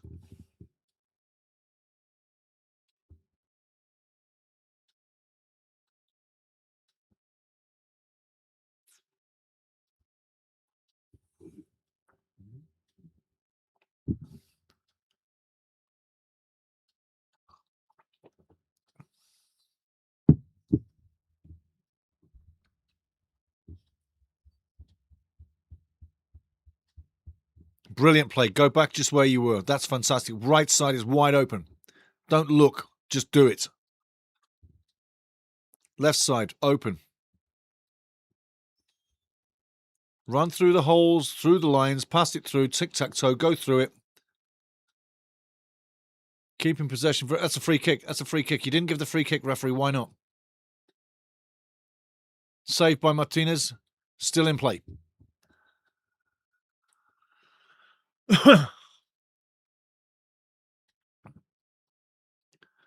Xhaka does well to marshal the ball, win the possession back. Switzerland now in control of their own destiny. If they really want to do it, it's now or never time. But they're really coming into the ascendancy.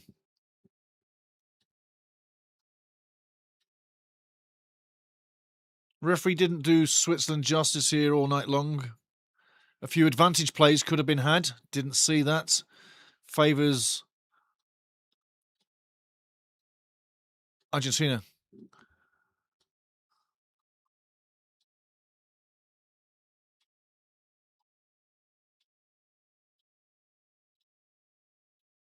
Routine save. Nothing special about that. Wasn't the best clinical shot by Xhaka. He can hit better, but that wasn't one of them.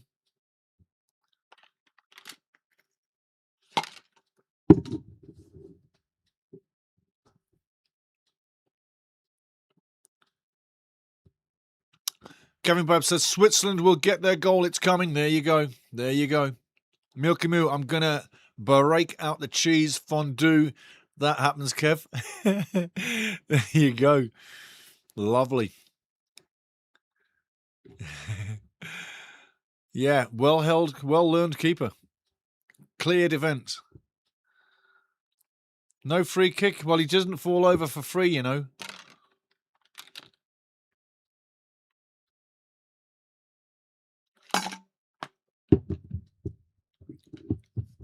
Power drink done. Put me in, coach. I'm full of it.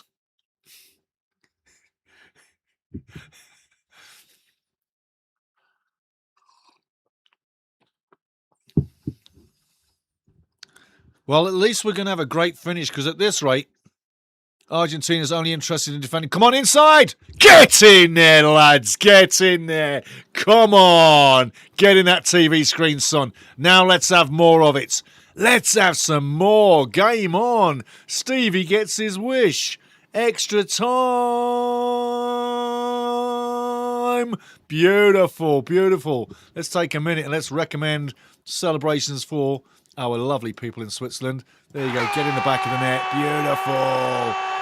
Beautiful. Love it. Party on, Kevin. Party on, Kevin. Way to go, buddy. It's come, it's come, it's come. It is here. The goal has arrived, buddy. The goal has arrived. Yes, sirree. Woo. Get in the back of the net. Nice one. Martinez doesn't look the best on it, but don't blame the keeper. They're nice through. Lovely, lovely finish. And he knows now not to pass. He knows to shoot. Through the legs, sweeper, keeper, gets scored on every time. Sweeper, keeper, gets scored on every time. Shoot for the keeper's nuts, it goes in the back of the net. Shoot for the keeper's nuts, it goes in the back of the net. Too easy, eh? Sweeper, keeper, score every time. I tell you, mate, take the piss. Fuck you, Stevie, wishing them things. It's 3:30 a.m.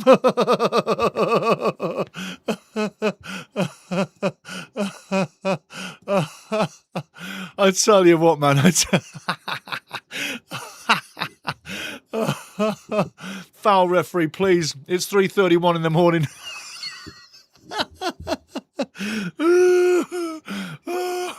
Now the referee's getting his cards out. He's listening very well now, isn't he? I tell you.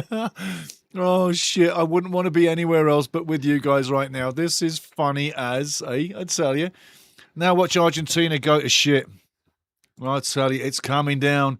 It's coming down. It's coming down. The RGs are coming down. They didn't write that back in the day, did they, eh? No, they bloody didn't.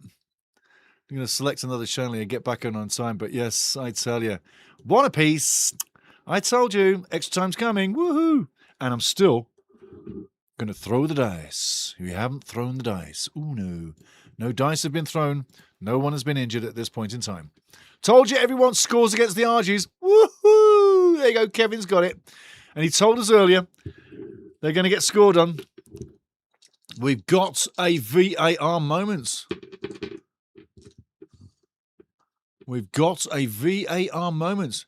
VAR, VAR. I wonder what's coming through. We've got a VAR man. Our little VAR man is on your screen right now doing his little job. He's doing the old fingers. The referee's looking. Oh, I tell you, there's something in that. Watch this.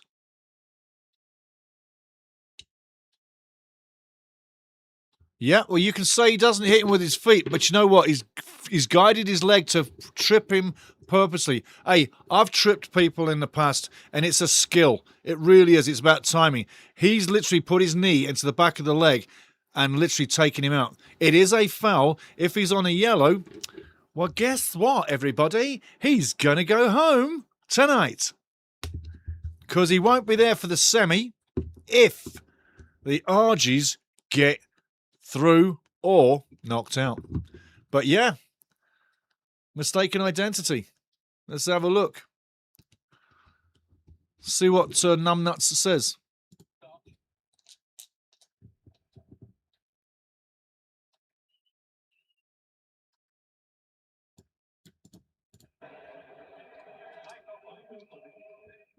After review, there is no foul for number 5. And number 7, there is a clear simulation. Final decision, yellow card for number 7. What? He's going to be sent off here in What? second yellow card. Oh, that is not right. That is not right. That is not right. Swiss player sent off. I mean, come on. What are you doing with the entertainment here? That is just farcical. That is farcical. You know, if I was a Swiss team, I'd be walking off. I would walk off. I would walk off. I would walk off the field. Switzerland, walk off the field. It is the only way you're going to put FIFA in their place. Walk off the field. Zero contact. I mean, come on. That's horse shite. Absolute. And Bolo out. What a joke. And Bolo out. What a joke. Yeah, I mean, really. That beggars belief. You think you're going to see a foul proper like?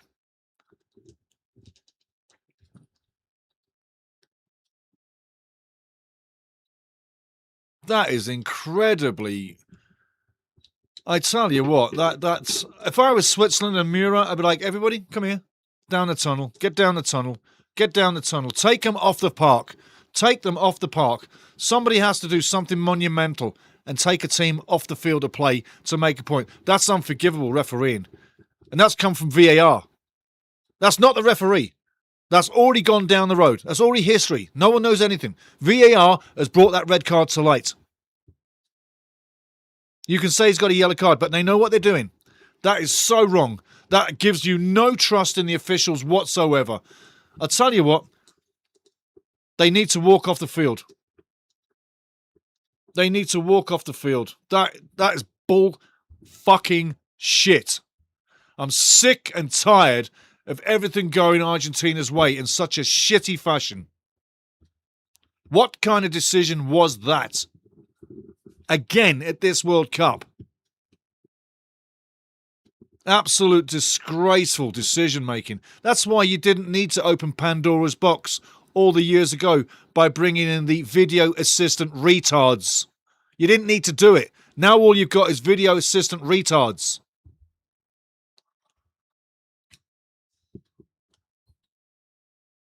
Absolutely crazy. Yeah, Kevin. Egypt all again. Egypt all over again by VAR. Absolutely disgusting how Argentina get all this shit go their way. Disgusted.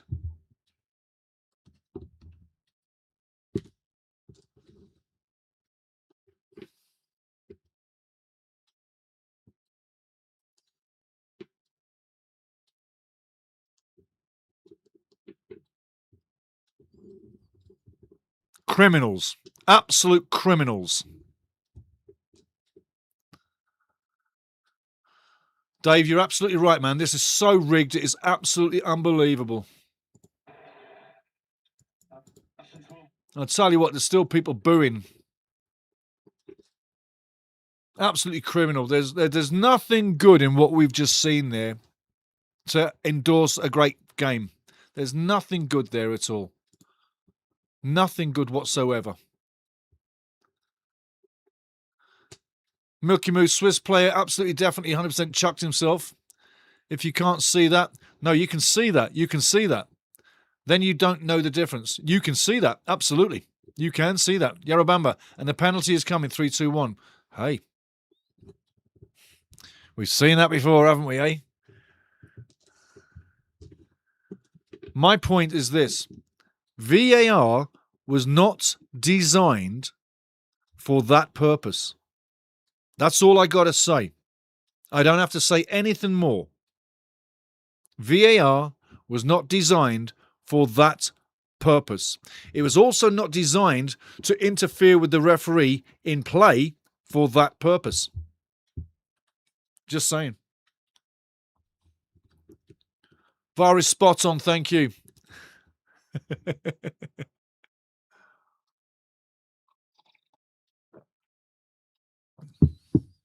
Who called for the VAR situation? The referee was called over mid-play, wasn't he? Right? That's not VAR's role. Not for something like that. Mistaken identity, and then a guy gets sent off. People in the VAR room have the list on screen of who's booked and who's not booked. They know exactly with their decision-making who's now going to get thrown out the game. So it starts there. Then it goes to the referee.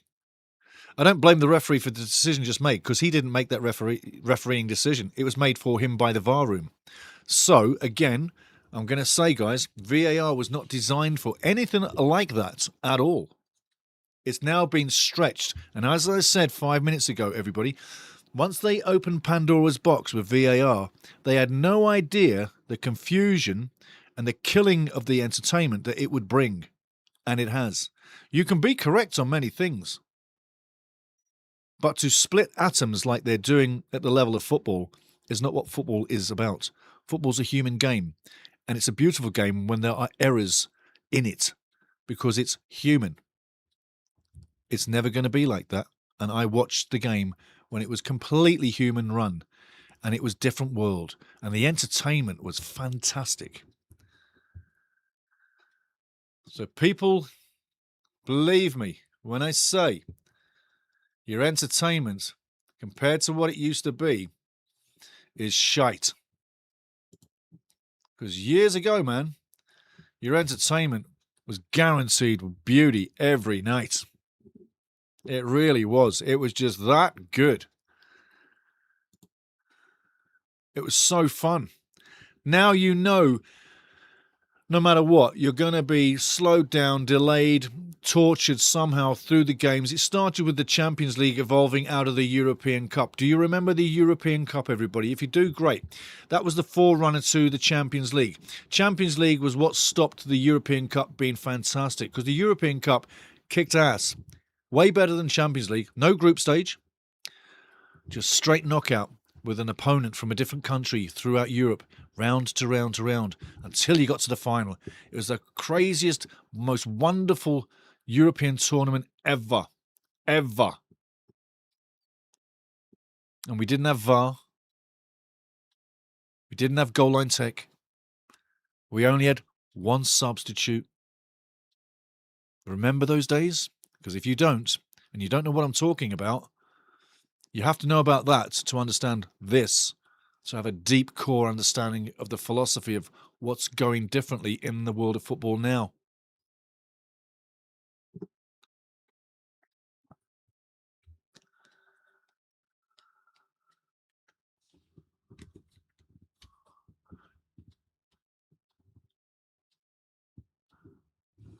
Yaroban, the second goal for the Swiss was coming, certainly, and Infantino reacted faster. Hey, you know what? That's pretty... I tell you what, who could say that's any other than speculatively true when you think that Donalisa Trump can interject with him and get things changed? Where is the honesty in the administrator of the tournament. When you're that exposed internationally in the public eye for being that corrupt in your own sport, do you really deserve to still be a president of that sport, knowing this, that in 2027 no one is going to contest his presidency to take him to 2030, because no one's going to run against him, because everybody else is paid off. All the small nations in Africa, they're all paid off by FIFA. And get this, when Infantino came in, he upped their money right across the board. No one else did that. So what are you doing? You're buying votes. It's a cartel. It's not a sports business. It's a money-driven cartel. The sport in UEFA and FIFA, it died decades ago when I was explaining we only had one substitute. It always rounds off. Murat, 10 minutes to go. Needs something from the soccer gods. Let's hope they're looking down kindly.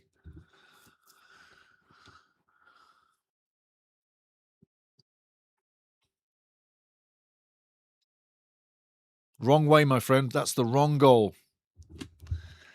Coming down to the wire.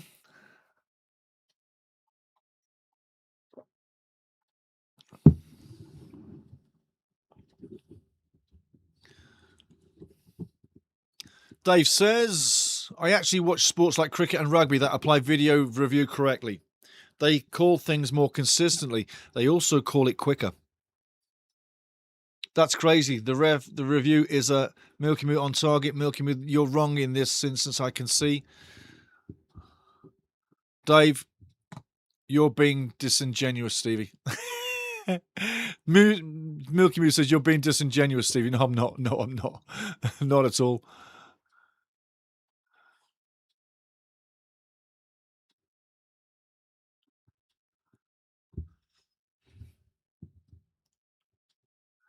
Yeah, exactly. We need to review all the fouls, not pick and choose. If we reviewed all the fouls, how many guys would be sitting on the bench on the red card right now? Yeah, and that's another point. It's like, where'd you draw the line? Why did you pick that in the review room? Why? And they say mistaken identity. Where's the mistaken identity? That term, mistaken identity, that's not correct. Think about it. Mistaken identity to who? All they did was reverse the card on one and give it to another per se in a move. But that mistaken identity shouldn't have been up there.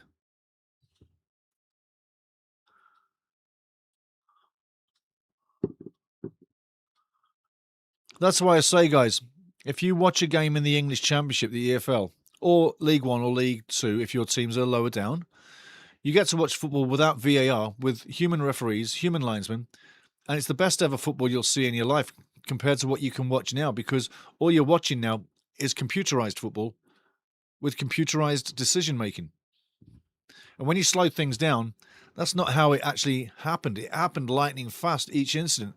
So the referee is the best judge in the moment to keep the game flowing, because it's a game that needs flow.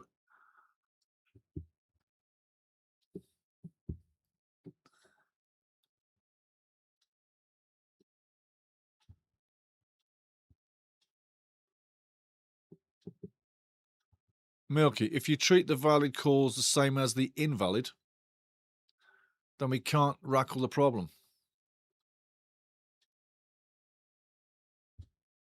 Just don't call any calls that are not coming from the referee. Don't interfere with the ref. If it's gone, let it go.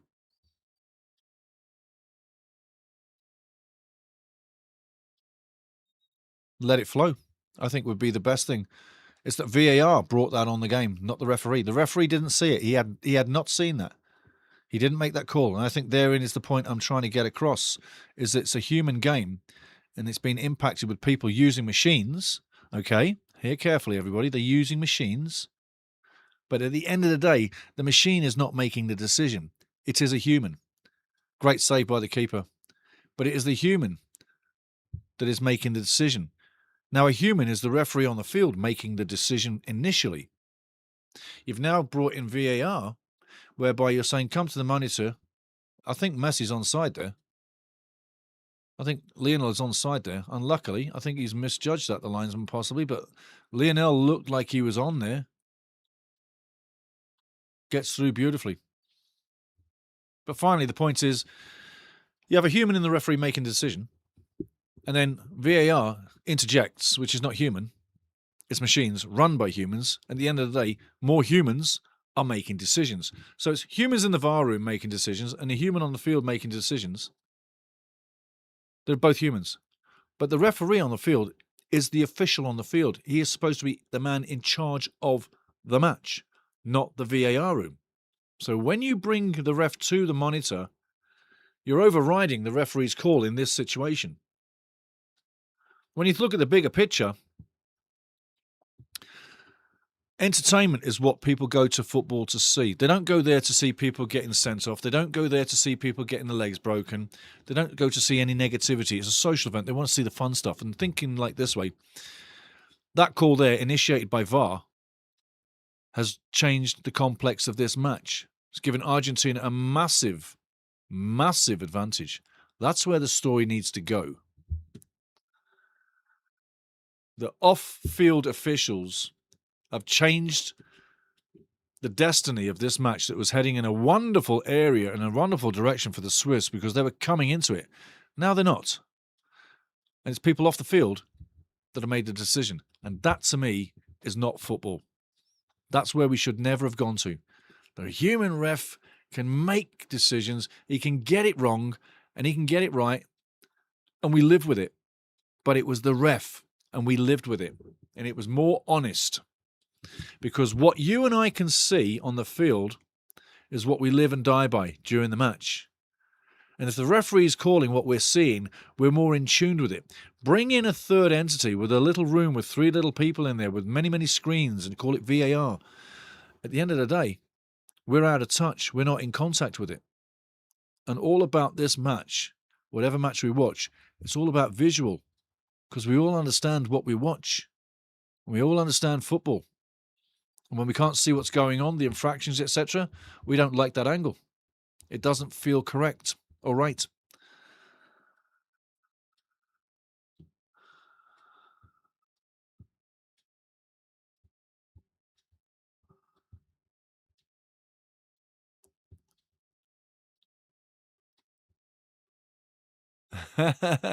KS Overflow says, sounds like Private Jet is ready for the Swiss. Sad to say. Are they going to get their bar of soap early? I'd sell you. I'd sell you. I'd sell you.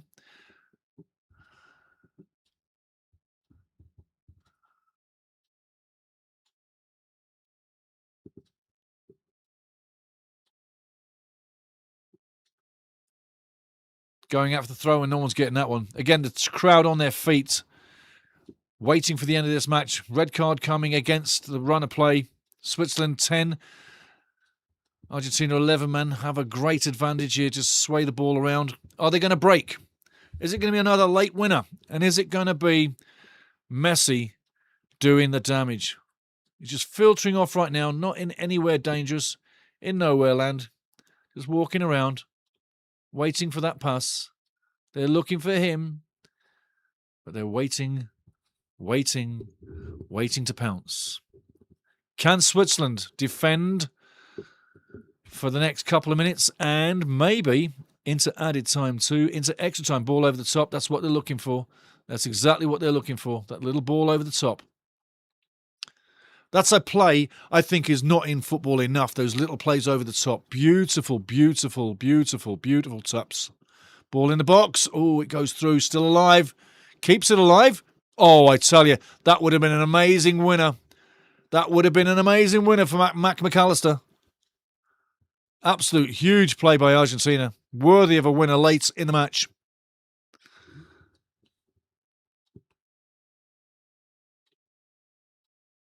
Bellingham, first one, crushed an ankle and it was waved away. And now you have biased eyes, I mean, without realising.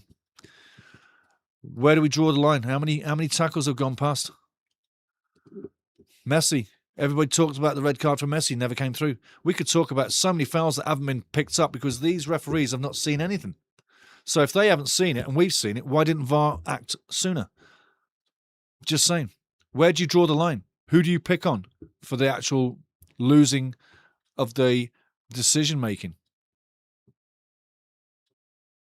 There's been so many calls not made, Milky. It's absolutely impossible to draw the line of what they've got and what they've missed.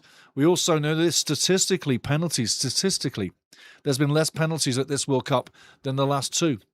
And giving you a number, there was quasi 100 penalties 3 World Cups ago, 50 2 World Cups ago, and the average like 10 now.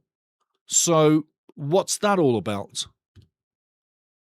And there are statistics and surveys done of how less and less you get to see time of players on the field. The clock, etc. Should it be a running clock or should it be out of play stops? I think they should stop the clock every time it goes out of play. Every time. They'd soon stop giving you 10 minutes of extra added time after every half, I tell you now. But why don't we have a clock that stops every time it goes out of play? There's a sensor in the ball. So there's plenty of things we can talk about. Messi did the quick corner. Nobody's watching. Nobody was watching. Messi takes the corner quick and nobody's watching. Not any of his colleagues. 9 minutes of added time. Enough time for Argentina to conjure up the winner and go to the final. Semi-final, I should say. Sorry.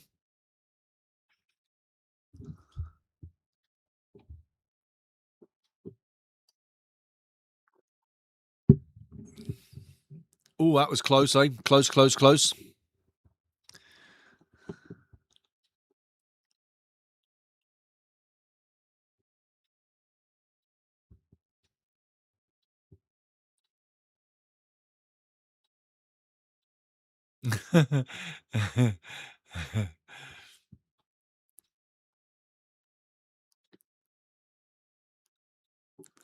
Milky's getting a little upset.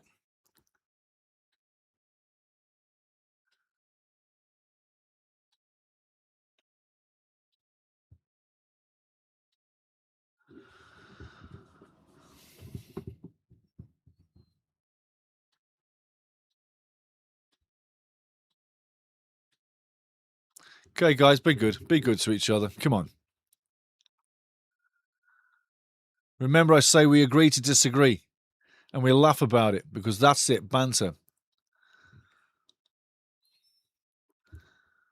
Be good to each other.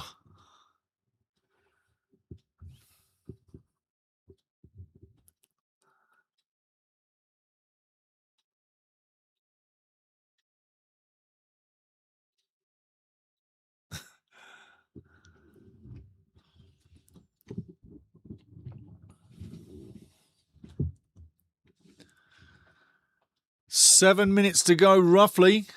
6 now. 1 apiece. It's going to be a long night. It's going to be a long day. Milky, what time you got there? It's probably like... And Dave, it's probably what, 4 in the morning? Holy moly. 4 in the morning, Milky. You're going to have to get some sleep, fella. Coming down to it.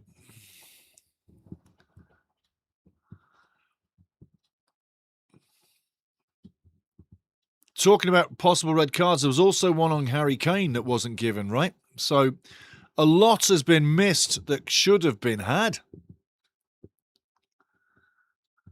And that's the wonder and the beautiful thing about this World Cup.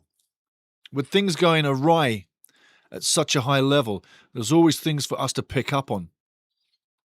We're not going to be appeased by everything. It's just not possible. Messi rolling rings around people, but it doesn't go through a body. Down goes a man.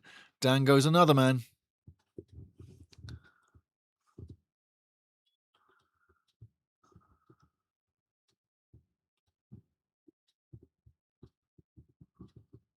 Tiny little ultras in the making there. Them little kids jumping up and down. Total little ultras. 4 a.m, Kev. Wow, eh?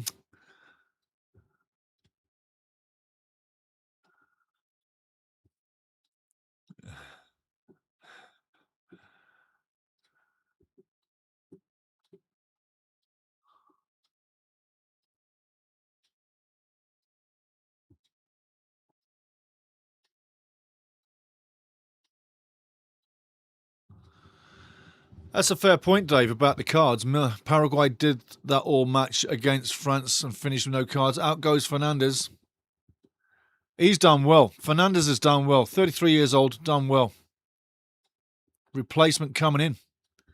Fresh legs at the back.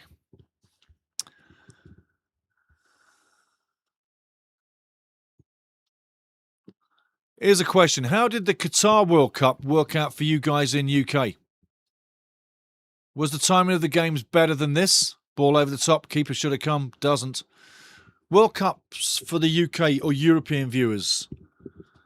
Was it better timings for you than this? And I'm thinking, what is it, maybe 5 or 6 hours difference between you and Qatar or Qatar?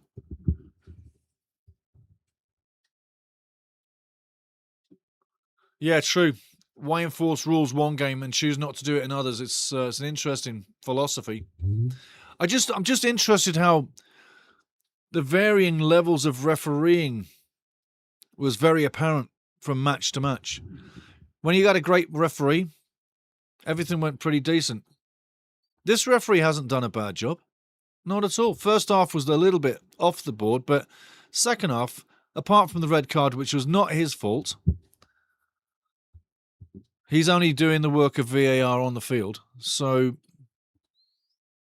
some of the refereeing has been a little bit below the standard required. It really has. And as far as I know, the Canadian Premier League, which only has 8 teams in it, right? I don't believe there were any officials from the Canadian Premier League at this World Cup. Just to say something. What I'm trying to explain is the lesser leagues of the world will not have referees here, and the leagues that are just above that lesser league stature per se, they do. So you've got referees of non-elite standard mixed in with elite refereeing. Beautiful ball in, that's searching the back post. And again, Switzerland getting out. 2 minutes to go. One-way traffic here. Argentina looking like it's only time before they get that winner. They got 30 minutes plus if they don't. There's going to be 2 tired teams going forward. That red wall standing strong so far. But Argentina looking like they want to do something. Carefully guided out of play.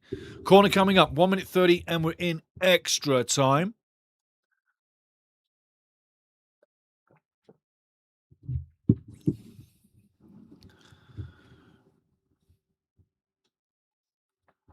I've made that point as well, Kevin and Dave and Milky. I've made that same point about VAR, that I personally feel that hockey especially, like ice hockey, I'll hold that point. Messi with the corner now. Back into the mix. Oh, saved by the keeper. Handy time. Great time to make a death-defying save. Scaloni's on the field touching the ball. Referee needs to have a word. Seconds on the clock now. 50 seconds to go. Great save by the keeper.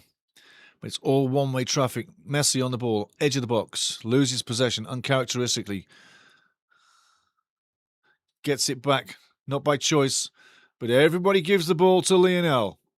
If he's standing there, they are literally in the midst of a footballing god. They give him the ball. See? They just give him the ball. A footballing god. If they're near to him and he's there, they have to pass to him. Ball in the middle, headed back in the middle. Great defending there. One more time. Comes out. Messi's available in front of goal. Doesn't get the ball. He's open. He's calling for it. Not dragged back for him. Free kick coming up. But the ball goes down the right wing, okay, and it's right near the penalty area. And Messi's got his hand up for the ball to come back. Yarabamba hits the ball against the camera, invalidating the thereafter England goal missed. Nice one. Sick of diving, you all agree. Then contrary, when someone does something about it, your logic is lost on me, lads. Okay, that's fine. We can't all be right. Going for the first break. So where's your money? Where's your money on? Milky Moo, it's biased and crazy. I tell you. So I'll take the VAR man down. I've teased you enough. Come on down, buddy. Take a seat. Get back in your room. The VAR has been slaughtered and slogged as a talking point here on the show. It's biased and crazy. Jamie the Rooster. Time difference in UK was a problem in Qatar, but like FIFA, I put that aside to support human slavery.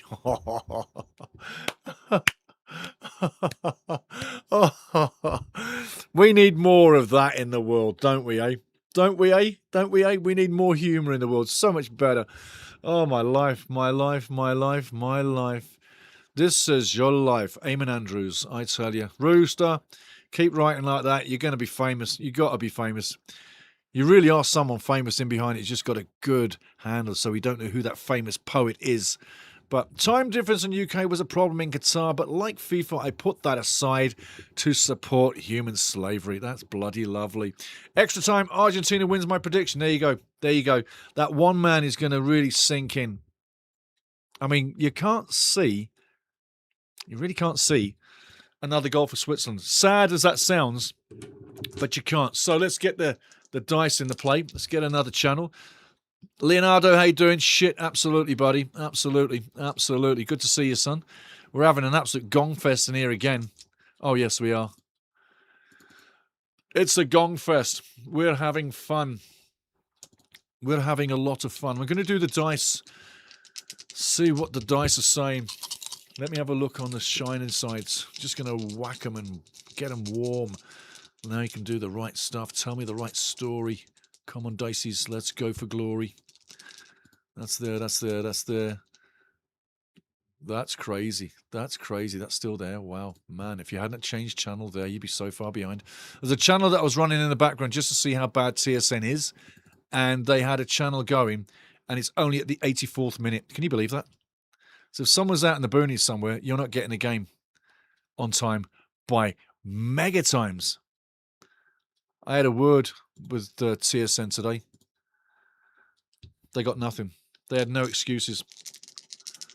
So, throwing the dices here. Seconds coming. We're going for Argentina first. Okay, looking good for the Argies.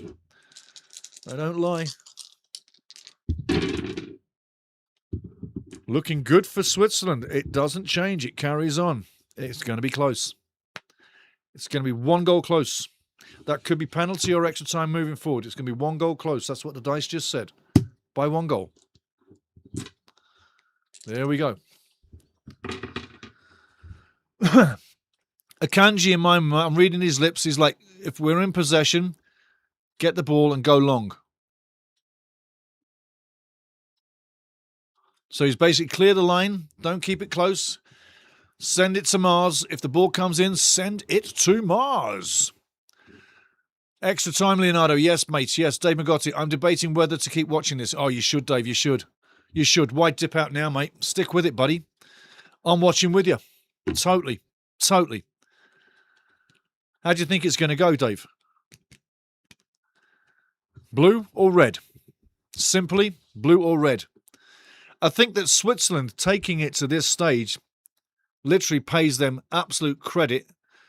And also, if you're looking for some credibility, Canada, if they do get past Argentina here, they came out of Canada's group and only just beat Canada 2-1. Right now, it's 1-1 Argentina. They beat Canada 2-1 in the group match to win the group. Right now, it's 1-1, and they're a man down. Likelihood is they're probably going out with Argentina getting the next goal. But it's a monumental task that they put forth to get here. It really is. Totally is, man.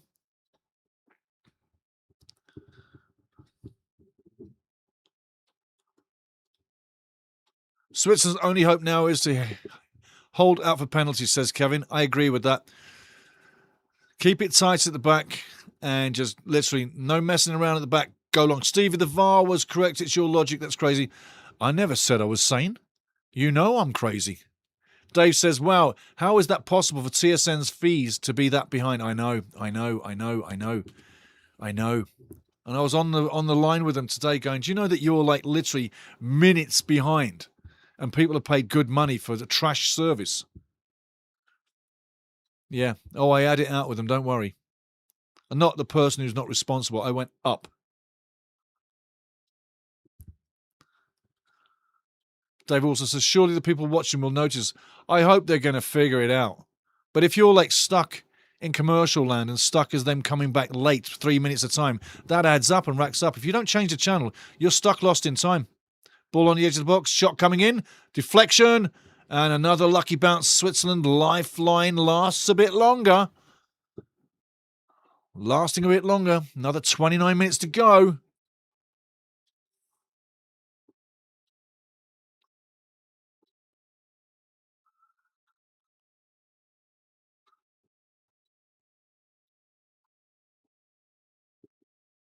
Yeah, absolutely, Dave. I'm thinking they're hanging on here. Absolutely, absolutely. Stop battering people. Ball in the box. Again, Switzerland needs to worry about the wide sides. Keep the wide sides shut. Let them have the ball in the 18 outside. Shot going way over to Mars and let them have that all day. Keep them on the outside. It's your only chance. Red will hang on for dear life. Oh, keep that ball, son. Keep it. Stuff it up your shirt. Stuff it up your shirt. You need a picture with it. That lady says, I'll take your picture. Scaloni again. Listen, this is the third match in concession for Scaloni where he sees his team quasi hanging on but not dominating. Third time in succession they've been scored on. So let's see where this one rolls. Milky Moo, you got your caps stuck on. Milky Moo, you got your caps stuck on. It looks like you're screaming your head off. Apparently.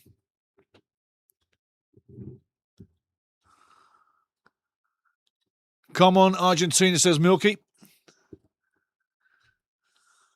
Great save again. Kubel coming down.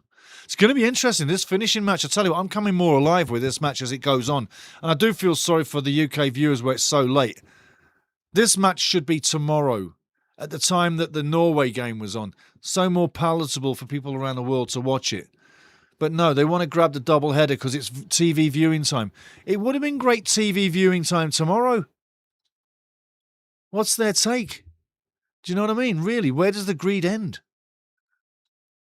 I mean, Sunday afternoon, Saturday afternoon, you're still getting great ratings for this. Just saying. And probably if you went Saturday and Sunday, you'd get better ratings overall. Because a lot of people worldwide are not tuned in for two matches. Yeah, you are, mate. You are. You're stuck on high caps. You're on capitals. You're stuck on caps, mate.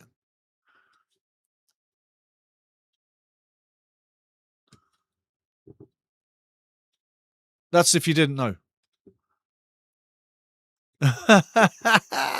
You have successfully infuriated me, Stevie. That's funny. That's funny. Ball coming across the line. Again. 9 men defending, 10 men attacking. It's a cat and mouse affair right now, and it's all on the edge of Switzerland's box. And again, they repel it. Another line stepping up. Messi deep. From here, he could take a wonder shot and win the game. Give him space. He'll make it happen. He's open. Messi's always available, always puts himself in a little pocket where one touch. And look at Messi, he's watching everybody all the time. He's always watching everybody around him. One little touch from him, and he can put himself in behind the defender, or can put his buddy in for a shot on goal. He's always watching people around him. There he is on the ball right now.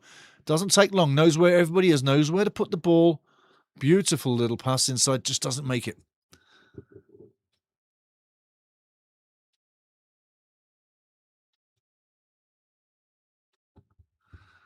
Oh, I tell you, close on, close on, close on. Yeah, the scheduling's nuts. It is nuts.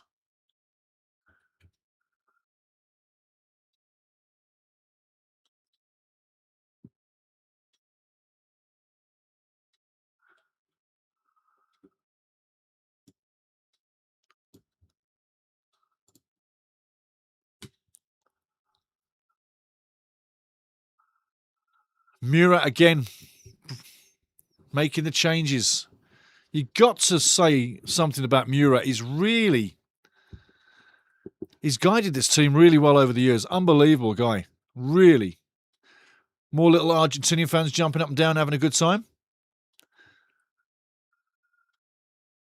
Edging closer to 120. And again, looking at the semi-final, waiting for them, Argentina and Switzerland have put together a much more physical game than what happened before. Dave Magotti, that way you could have 2 games and finish before midnight. Yeah, absolutely. So much better for everybody to watch. Spread it out. And why would you want to rush the quarterfinals? What's the big rush to the dash? Wouldn't you want to take your time now as you're coming towards the end of the competition? Give all 4 teams a separate identity or 8 as it was, all 4 games separate identity. Slow it down. Maybe a couple more days rest in between the semis. And then give 5 days, maybe, for the final. Just slow it down a bit.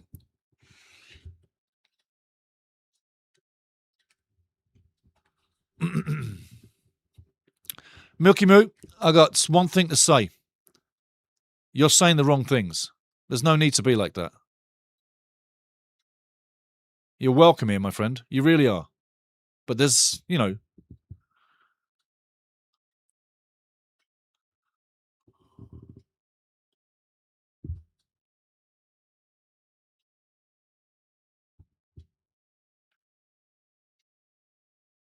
There we go. Going out. Goal kick. 13 minutes to go. Can they hang on?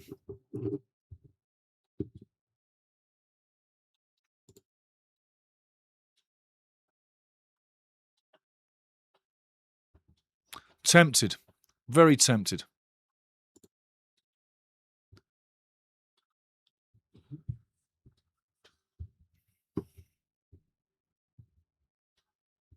Max Oceana is a special place. Indeed.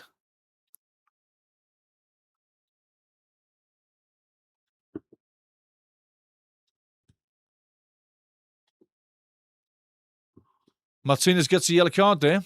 Going in a bit late. Interesting.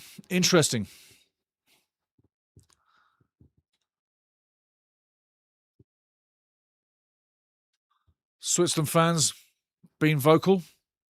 Doing a great job. Switzerland doing a great job. Let's face it. In their group, they had Canada, Bosnia and Herzegovina,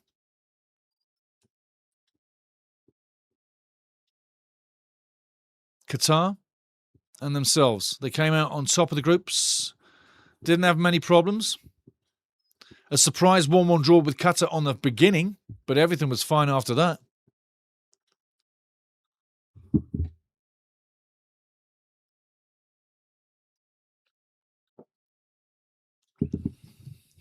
Shot over the bar, not a bad effort. Maxie Evans says, sure is, mate. Absolutely.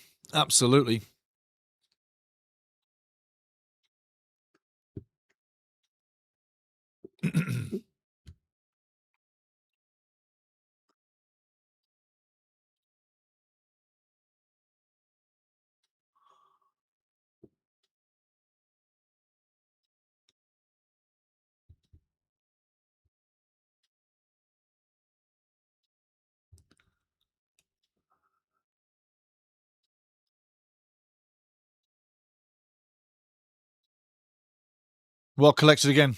Kubel needs to just slow it back down. Still got 10 minutes to go. A long time, an eternity in football. An eternity. Long time to go. Big 10 minutes. Ball launched all the way down. 2 up front, 8 at the back. Normal situation.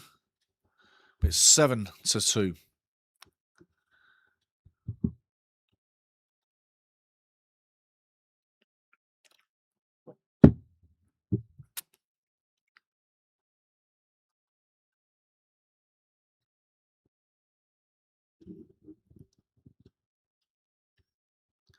Sloppy little clearance by Martinez. Gets there, but a little worrisome.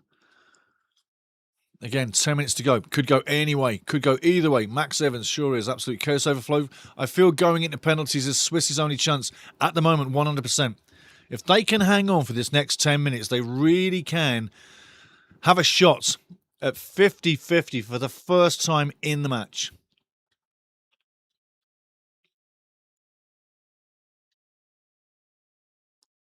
Let's give Argentina some credit here.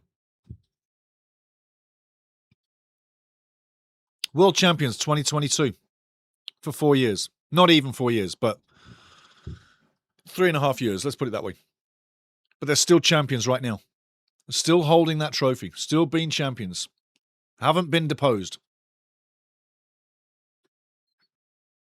The one thing that I said on the head of this tournament is that it's nigh on impossible to win back-to-back World Cups. That the only reason that Argentina has a chance is geographically as well as skill and who they are. Argentina and the States, similar time zones, this side of the world. And normally, a team in South America doesn't win a World Cup in Europe, Asia, or another continent. Right now, though, they're on the same continent per se. North America, South America, Central America. That's a ridiculous free kick. That's a ridiculous free kick. I can understand why Murat is a little bit sour on that one. But take a look. Take a look. He's just run into somebody. He's running into somebody. How do you call that a foul? Interesting. Dave McGutty. Messi better not take the spot kicks if Argentina wants to win. That's funny. That's funny. But he has missed a few, hasn't he? Yeah. It's going to be close. It's coming down to the wire.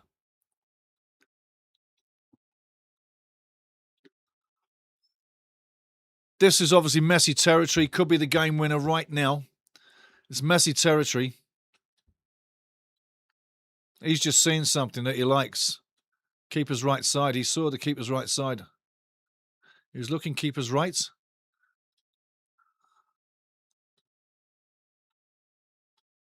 Doesn't go through, but he was looking keeper's right. He'd seen something in the wall. And I think with that shot being so flat, he was aiming through the wall. He'd seen something. And let's face it, Messi's got the eye, you know.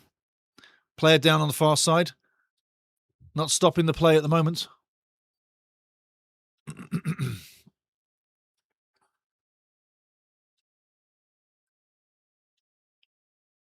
7 minutes to go. Can they hang on? A monumental performance by Switzerland, staying in the match with 10 men. Is it Lissandrum down? I don't know who's down on the far side. Can't see who it is right now. Camera's still rolling. He's still rolling. The cameras are rolling and he's still rolling.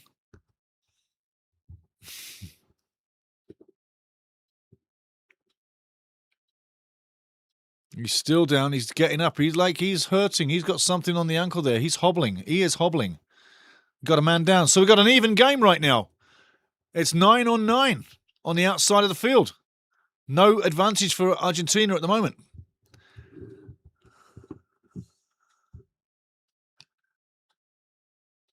Oh, yeah, that's going to be hard. That's going to be hard. Is that a red card?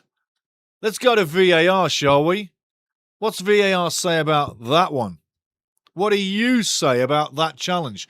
Look how he's hobbling. So what does VAR say about that one? Or did they miss that one?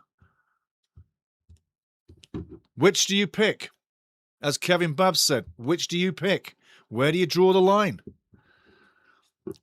It's a great conversation about VAR because there's so many ways it can go. Nice shot over the top.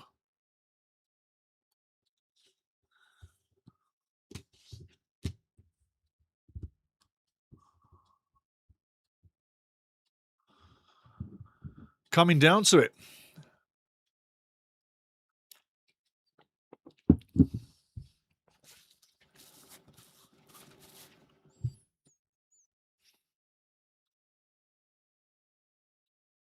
Beautiful ball into the back there. Headed in there. Oh, I tell you, only waiting. Literally wonderful ball across the box, waiting for someone just to tap it in. Fantastic ball by Messi in the box, no doubt about it. But again, my tactic, each half you put a man on Messi. Where he goes, you go. Don't bother about playing football. Just bother about tackling him, getting in the way, being a blockade, getting in his face, in his mind, wearing his shirt, and don't let him have a good time. Brilliant play there. Again, Argentina overloading in the box. Another corner. Swiss fans biting their elbows off because the nails, the hands, forearms have all been bitten away.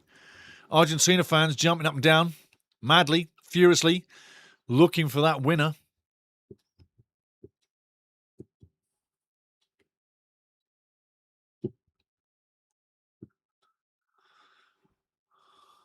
Going wide, and a goal kick. Romero and crew not doing the greatest. And we've seen these scenes as well over the last few days. I think people have forgotten already about Cape Verde and what a monumental performance they put in against Argentina. Let's just register that for a second. They were amazing. Absolutely amazing.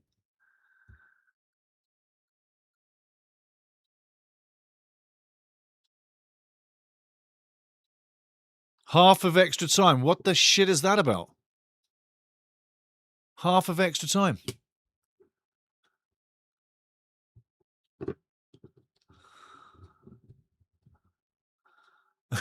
It makes me laugh the way things are worded on TV by these non-soccer channels. Switzerland, still alive. It's amazing. It's amazing. It's amazing. It is amazing. It really is. And this crowd here, okay, it's getting later and later and later and later and later and later. It is. It is. I'm just going to do some stuff. But this is where I like to be. Now you're looking at Argentina and the crew getting to talk to. Scaloni's going at him. From what I can tell you there, he's saying build in the middle in front of that box, keep the ball on the ground, interchange on the wing, and keep it central. Simple. Keep it simple, stupid. Simple wing plays, and he looked like he was fluctuating to the left more than the right. So they're going to carry on with that. They think they're getting more luck on the left. We'll see what happens. But in the middle, down the middle. So look in front of the penalty area and towards the 6-yard box to pick the lock right there. He's finding space in behind the back four. I'm sure he is. And that's going to take the biggest 15 minutes of Swiss football ever. Good 15 minutes Switzerland. Same again. Absolutely, Kevin. Absolutely. Fantastic, mate. Fantastic. Again, well done, everybody. Great comments all the way through. The banter's been fantastic. It's got a little spicy, but there's nothing wrong with that. As long as we all disagree and agree to disagree, because that's what the banter's supposed to be. But no jumping on, no jumping in, just good old straightforward banter.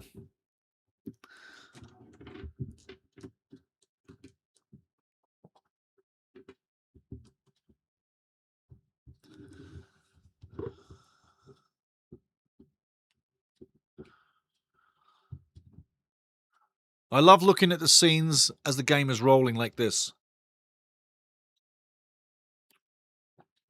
You get to see how much energy it's taken out of people like Romero, who's a beast on the market, yeah? Otamendi's coming in. Probably didn't think he was, you know. He probably didn't think he would be into this match tonight. But Scaloni's got guys he can bring in who can do the job all over the field. And they've known each other for years, a lot of these guys. So they're playing with brothers. They know where everybody is. That's what makes Argentina a brilliant team, is they know each other. And they're at such a high level, technically. They really are looking for each other all the time.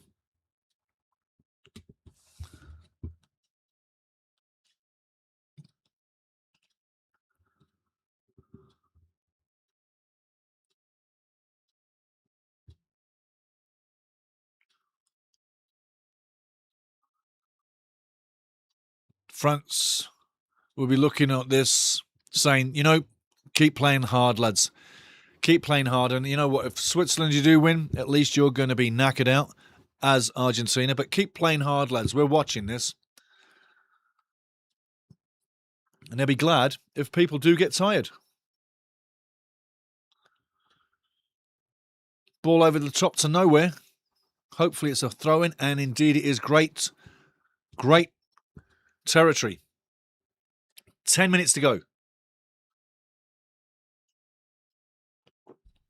Sorry, 14 to go.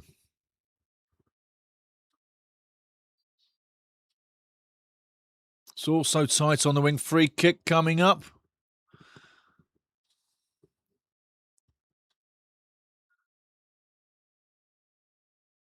Oh, yeah. See, another red card.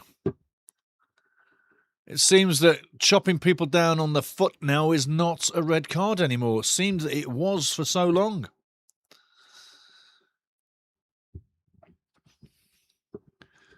Shaka's got the ball. Need a decent delivery this time. Akanji's in the middle with the crew.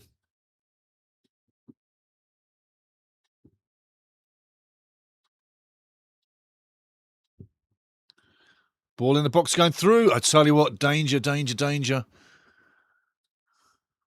Hearts in mouth time for a few Argentinian fans there. Gary Hoyle says, go Switzerland. Absolutely, Gary. Absolutely, man friend. Absolutely. It's been a magic performance by Switzerland. Absolutely has. Red card is definitely, I think, a little harsh.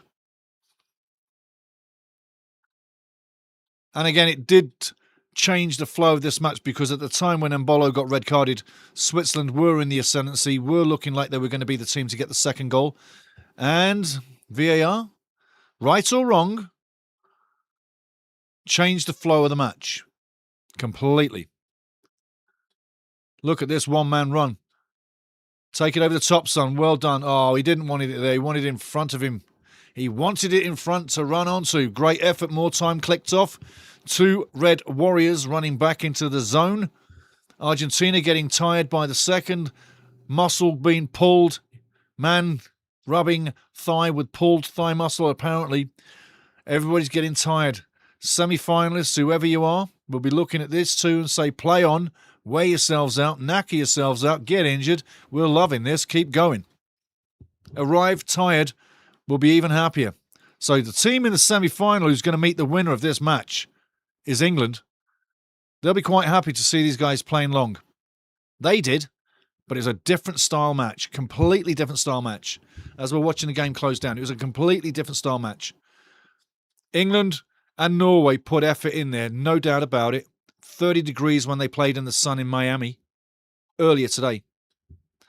But they didn't have this battle of a match that Argentina and Switzerland have given each other tonight. Messi nearly had it on his toe there. It bounced. It was going on. If he hits it, it was in the net. Ball all the way through. Amazing where Argentina's putting the balls right now. Loads of space. And you think that goal's seconds away. So in control of the match. Keep an eye on Messi. He's open. Look at him. Wide open. Messi. Not a man within 6 feet. Not a man within 6 feet. And he's in the box. And you wonder why Lionel Messi scores goals. Give him that much space. What else is he going to do? That's why I say your best tactic, any club in the world against Lionel Messi, is you get your 2 fittest guys. The first half, one of them guys tracks Messi wherever he goes. He wears that shirt. Don't kick him to bits. Just be with him. Interfere with his play. Run to the ball faster than he can. The second half, the other guy does the same. Physical attention. It's called Manndeckung, an old German tactic. Stick a man on him. He won't have the same game. Don't give him freedom. Don't give him space. Don't give him time. And don't give him respect.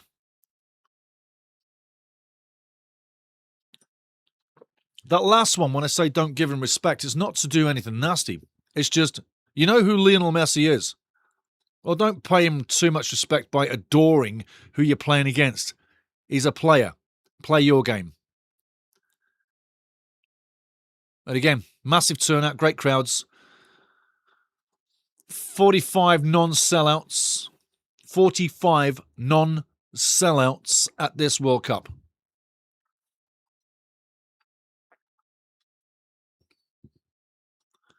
Time ticking, referee's clock is ticking. Referee needs to let the Goalkeeper, no. Waving the time, there comes the big kick. Now we've got about 10.5 minutes to go. Plus added time. Does he keep it in? He doesn't. He doesn't. Max Evans, do these teams have diving coaches? It would seem they do, my friend. It would seem they do. It would. Dave Magotti, oh my God, there's still another half left. Yeah, there was. It's tragic, isn't it, eh?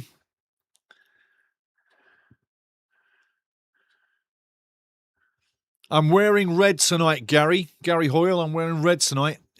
In support. Great save by the keeper. In support of Switzerland. La Suisse. The Schweiz. Ball in the box. Fumbling feet, doesn't get the touch he wants. And Argentina still buzzing around the box. Does a shot come in? It does indeed. It had eyes. It's the winner. It had eyes. What a beautiful goal. And it would need something like that. And well, that's what you got to guard against. Alvarez getting the winner of the night. 2-1. A late winner, and a winner it is indeed. Can you see a repeat of what happened before? I can't.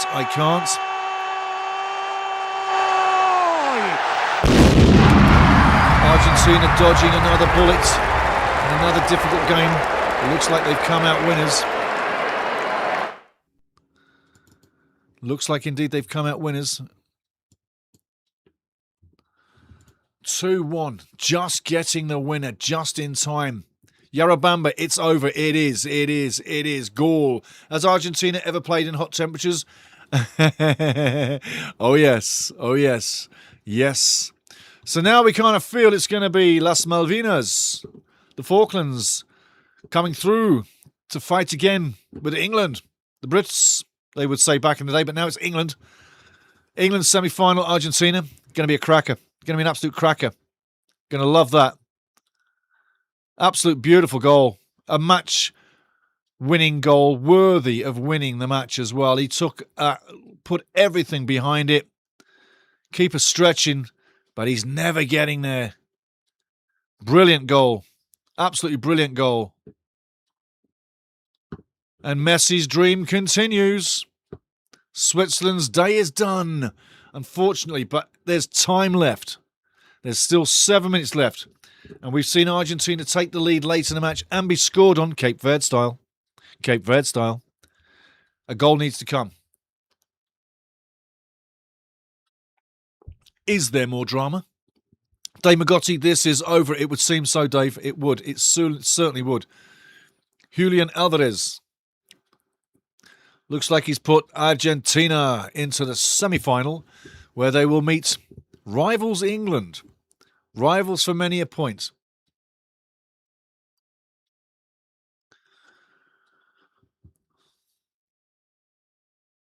Argy Bargy at the centre spot. Dave, England better be watchful of the refs next match. They will be playing against 12 man and the VAR room. Absolutely will. Absolutely will, yes. No doubt about it.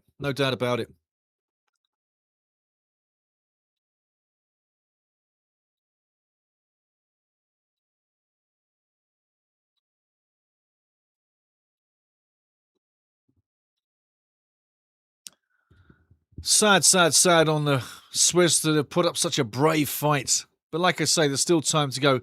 And so much time has been wasted here before the game gets restarted. I want to see at least 2 to 3 minutes after the clock runs down at 1:20. I want this to go to 1:23 at least. The amount of time just wasted there was ridiculous. Ridiculous time wasting. 2-1. Argentina. Lifeline. Beautiful goal by Alvarez. You cannot deny the class and the skill and the beauty in that shot. Absolutely killer shot and worthy of winning any match. Absolute beauty. Like Cape Verde scored. Exactly the same thing. It has eyes, and that one had eyes too.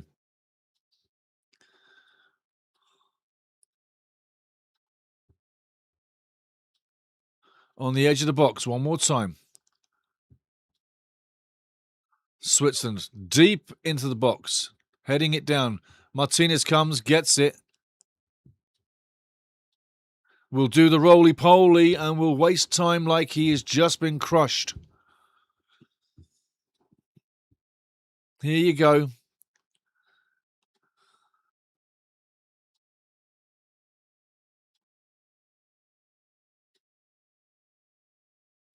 Getting crushed, both of them.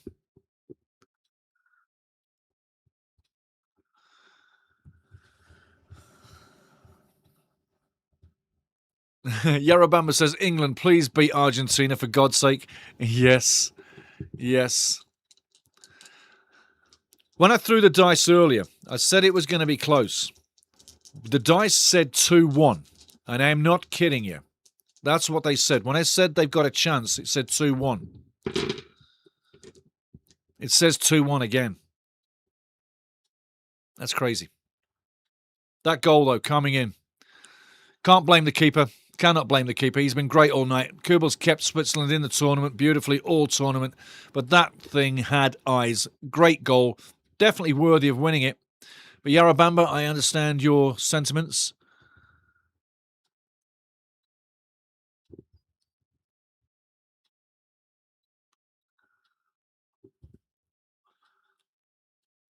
Long ball. Old style football now. Argentina has to deal with the aerial threat.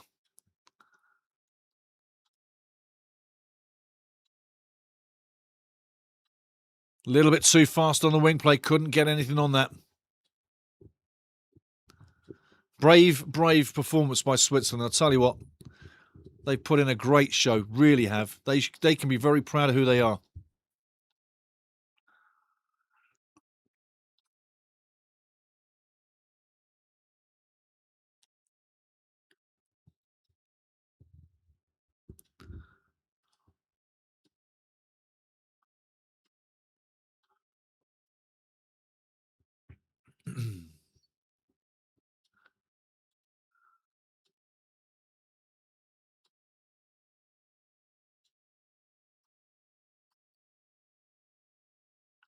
Free kick coming up again.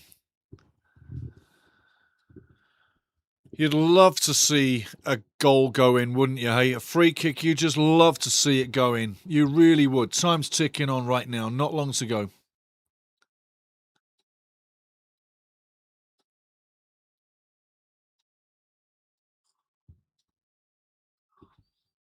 This is the time where you need your big guys on the back post, crushing in to smash that ball over the line. Not a great free kick again by Xhaka.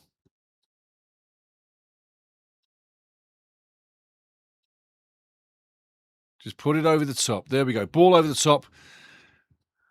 Headed into the mixer. Open space in the middle. Messi's got it now on the right side, running at will on net. Cuts inside, shoots, and takes a deflection.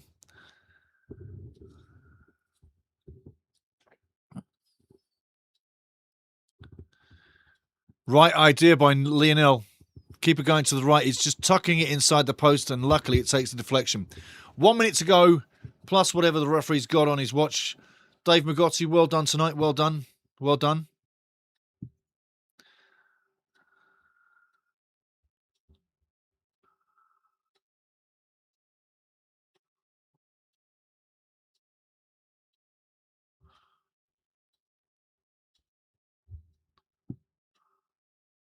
"30 seconds, and it's done." And then we have two semi-finals ready to rock and roll. I'll be releasing the times for both semi-finals later. The first semi-final, France taking on Spain. There'll be a listing going up, Ultimate Soccer show here on YouTube at the live category, the live listing. And there'll also be the England versus now Argentina, old bitter rivals, going at it again. I mean, there's history in the World Cup between England and Argentina. 66, red card for an Argentinian. England win that match 1-0 and go on to win the World Cup thereafter. So there's history. Maradona with the hand of Maradona goal. There's history. There'll be history after this one. But you've also got the David Beckham red card in 1998. So there's constant war history between the two nations. It's going to be fantastic. England, France, invariably, the big winner is France in that one. Ball needs to go down the left side. Perfect. Keep running, keep running, keep running. Square it. Should have squared it. And it does end up in the net. A lucky bounce. Latura Martinez coming in as the late anchor. Gets the winner. Hopefully he doesn't fall down and break his wrist like Jordan Henderson did in that freak accident. What is it about Argentinians? They can get over the boards, but England can't. I wonder what that's about.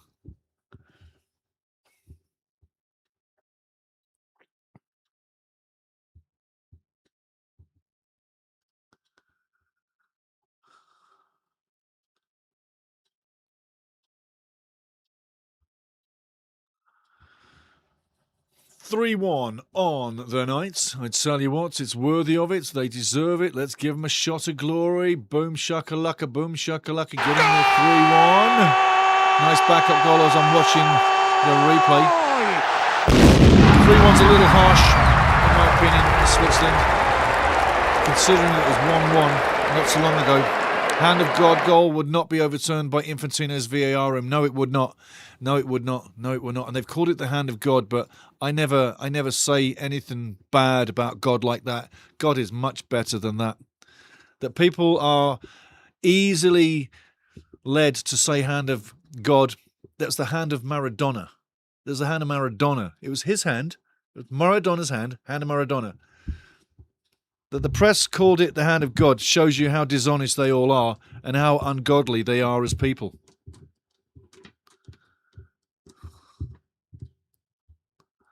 Yarabamba, 66 robbery in favour of England. There you go. There you go. And the trophy was stolen before the World Cup got off the ground in England in 66. Did anybody know that? Yeah. A little doggy found it with his owner in a derelict house. The thieves had stashed it in a derelict and hadn't come back and picked it up. They got so scared they dumped it for people to find. 4 minutes to go. Seems a little funny that we're getting it. Yarabamba 1-1. Yes. 80, that's good. 66 robbery in favour of England. 86 robbery in favour of Argentina. Yes. Yes. Yes. But there's history between England and Argentina on the field of play. So it shall be interesting. I just want to know, are England smart enough, clever enough to get past Argentina? Can they share the physical nastiness and the hate that will be personified in battle? Can they stand up to them? Can they keep possession when under pressure?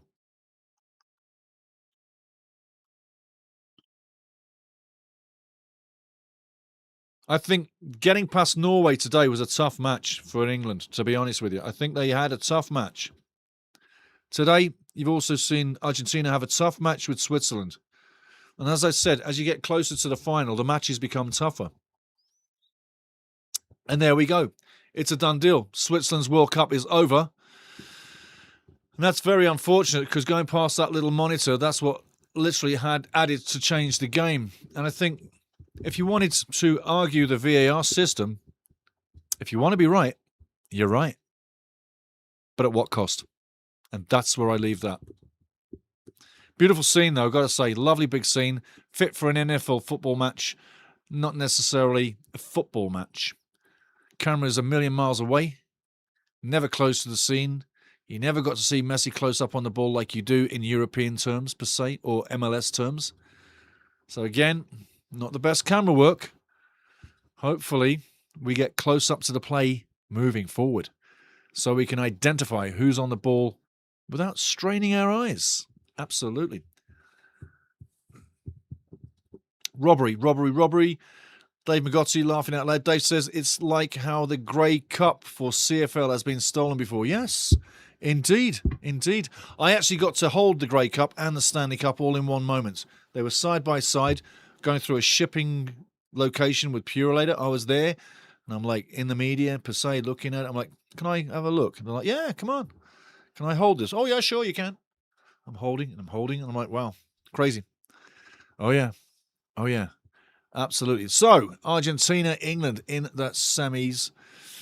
It's going to be interesting. I tell you, I want to look at something. I'm going to go check it on the stats here right now with little Stevie. We're going to go to the stats. Let's take a look, get the stats up ready. 1 second. Let me just supply the stats on the big screen, and then we'll get ready. There we go. A quick refresh. We're ready to rock and roll. Going to take you offline. I'll still be on screen with you, but we're going to look at the stats. 2 seconds. Here we go. Boom, there we are, stats, and I'm in the corner. How you doing? Into the post game. Your man of the match. Who could be your man of the match on this one? That's a tough one, isn't it? That's a tough one. But as you can see, the scoring on the day starts off Alexis McAllister. 10 minutes in, gets the goal. Does really good. It's a beautiful goal. And then Ndoye on 67 ties it up, and you're thinking, wow. And for the remainder of the second half regular, Switzerland's doing great. They're coming on. Argentina's under pressure. It looks like they could be pushed aside. And then, decision coming down that makes it happen for a red card to Breel Embolo coming out of the VAR room for mistaken identity, yada, yada, yada, yada, yada. The referee comes along, announces that Breel Embolo then gets a yellow card and he's sent off. And it changes the complexion of the match completely. And again, in extra time, Argentina reprieving themselves. Julian Alvarez with a goal with eyes, just like Cape Verde's goal on them. It's 112 minutes in. Game's done. And then Lautaro Martinez scores the third one, and it is definitely done. So Argentina 3, Switzerland 1 on the night. Argentina moving into the semi-final where they'll play England. I'll take you there in a second. Looking at the stats, they're there for you to see yourself. Impressive 23 shots, 7 on target. Switzerland impressive 13 and 5. Remember, they're playing Argentina. And for a large swath of the match, from 72 minutes on and all of extra time, Switzerland were a man down. The red card to Breel Embolo. Possession, as you would expect, 59% for Argentina. 600 to 450 passes, 88% pass accuracy, and 84% for Switzerland. 3 cards to 1, 4 offsides to 3, and 8 corners to 2. Going into the semi-finals, Norway, England. Let's see if they put the score up, or if not, it'll come in eventually.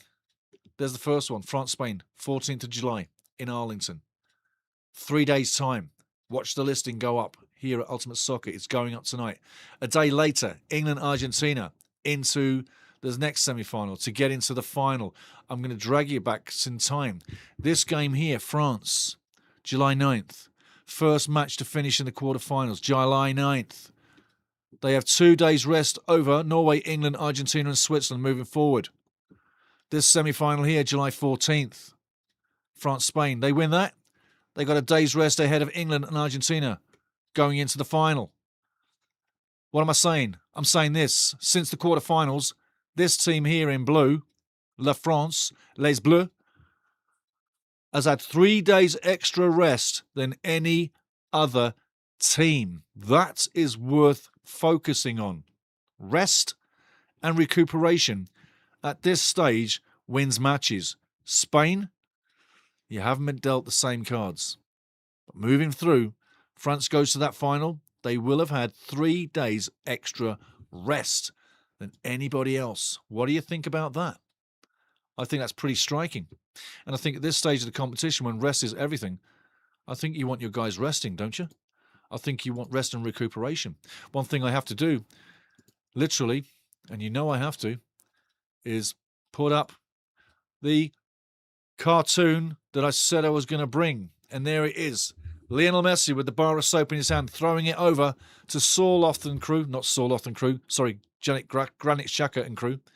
Hey, Switzerland, collect your bar of soap from the hotel. Get on the minibus, go to the airport, and fly home. Switzerland, great season in. And when I say season, you know I mean the tournament. But they've had a great tournament, great season in this tournament, done well, won their group, went through, only just came up short, and they can feel aggrieved at the end of the day. And you can understand it, that VAR changed their destiny big time. massively changed their destiny. One moment, sorry. Changed their destiny big time. Let's get removing little Stevie. Say Stevie goodbye. Goodbye, Stevie. Back into the chat alone. Stats done. 2 games down. I'd tell you there's quite a punch up in the chat tonight, but well done for keeping your heads. Like I say, always agree to disagree, and I don't like to see that. So, Dave Magotti, well done for keeping your head. Milky Moo, come on back. Take it easy. Everybody's on the same tier here. We're all the same, everybody. We're all the same tier. You need to fix the extra hand. Yeah. I need to get my rest. LOL. Have a good one, guys, says Kevin. Lovely, lovely. Dave, it's like how Formula One cameras are set up to focus on the trackside ads, not the actual cars. You know it. You know it. The camera work is fit. Fit to advertise the boards. Yes. Yes, absolutely. Sherry Swiss, brilliant win. Well done, Sherry Swiss. Absolutely brilliant win. England gets Argentina. Whether you wanted Switzerland or Argentina, you've got Argentina. It's going to be an interesting semi-final, both of them. And moving forward, all I'm going to say, I will pick my winners of the semi-final in the description below in each listing that I put down, just like I did here in the quarterfinals. As those listings went out at Ultimate Soccer Show in the live department, the live category, I put in the description each match who the winner would be. If you doubt what I'm saying, check in the description who I'm saying is going through. These quarterfinals, first quarterfinal, second, third, and fourth, I picked France as the winner in the first quarterfinal, Spain in the second. I picked England in the third, and I also picked Argentina in the fourth. And it's all down in the description for everybody to see. When I predict, I put my mouth out there. And somebody said a few things in the chat tonight that if they come back with that again, they will get banned. So don't doubt what I say, but don't abuse people. Keep it real. We're all one big family. Happy. That's the golden rule on this channel. Disagree kindly. We disagree and we agree to disagree sarcastically with a smile. That's the rule of this station. So I will always protect everybody, and I will always make sure that I reiterate that. That's what we're about. That's what we're all about. But anyway, check your listings. I got my 4 for 4. I'll put my picks in the semi-final listings, and you'll see again how close I get. And then for the final, I'll do the same. And I tell you now, I guarantee you, I will not be watching the loser final. I have no time for that match. I will not talk it. I will not waste my time or yours on a nothing match. All we're interested now is 3 games to finish. The first one, France-Spain. I'll put my listing pick, my prediction in the description. England-Argentina, I'll do likewise. But note, if any of them teams don't turn up, they won't make the final. Argentina knows how to go to finals and get it done, as does France. For England, it's been a very, very, very, very, very, very, very long time. For Spain, it's been less time. But teams that get to the golden match normally have a way of getting it over the line. By cunning or by whatever help you see coming down from FIFA, Argentina seems to go far in these competitions. They seem to have the know-how to get it done. It's going to be interesting, the final 4 matches, or final 3, I should say, cutting out the loser final. But the final 3 matches between 4 nations, which will then be 2, and then we'll know who's going to win it. But at this stage, you do have to think that France is the big gun in this final 4. And I predicted this final 4, and I'll show you something right now while you've still got you online. Just give me a second here. I'm a man of my word. I don't talk garbage. Look at this issue now, this picture now coming up. That was an image I released 6 to 7 weeks ago at the prediction video down in the videos category at Ultimate Soccer Show. Not the live, but the videos. I told you back then, that's my final 4. Who's in the semi-finals? That final 4 teams. That's my picks from the final 4. I also said back then as well, It'll come down to a few things in the final 3 matches. It's not going to be just about who you are and what you've done. It's going to come down to physical, how much you got left in the tank, because a lot of these teams are literally emptying the tank in the games. The substitutes are coming on, helping out with the levels, energy levels especially, but slowly but surely, teams are getting fatigued, exhausted. How much did this take out of Argentina tonight against a very tough Swiss match? Ask yourself that. England didn't have the same intensity against Norway that Argentina had against Switzerland. England's been resting 3 hours longer. They practically had a night off on the same day. If you stay with me on this, England's game finishes earlier. They get cooled down, showered down, back to hotel, relaxing, watching this match, relaxing, getting rehydrated, getting good food. Tonight, England have rested. Tonight, Argentina have worked hard. Tomorrow, England rest. The day after, they rest. So does Argentina. But tonight, England have had that important night off. It might just be enough to set up a big match coming up on the 15th. We'll wait and see.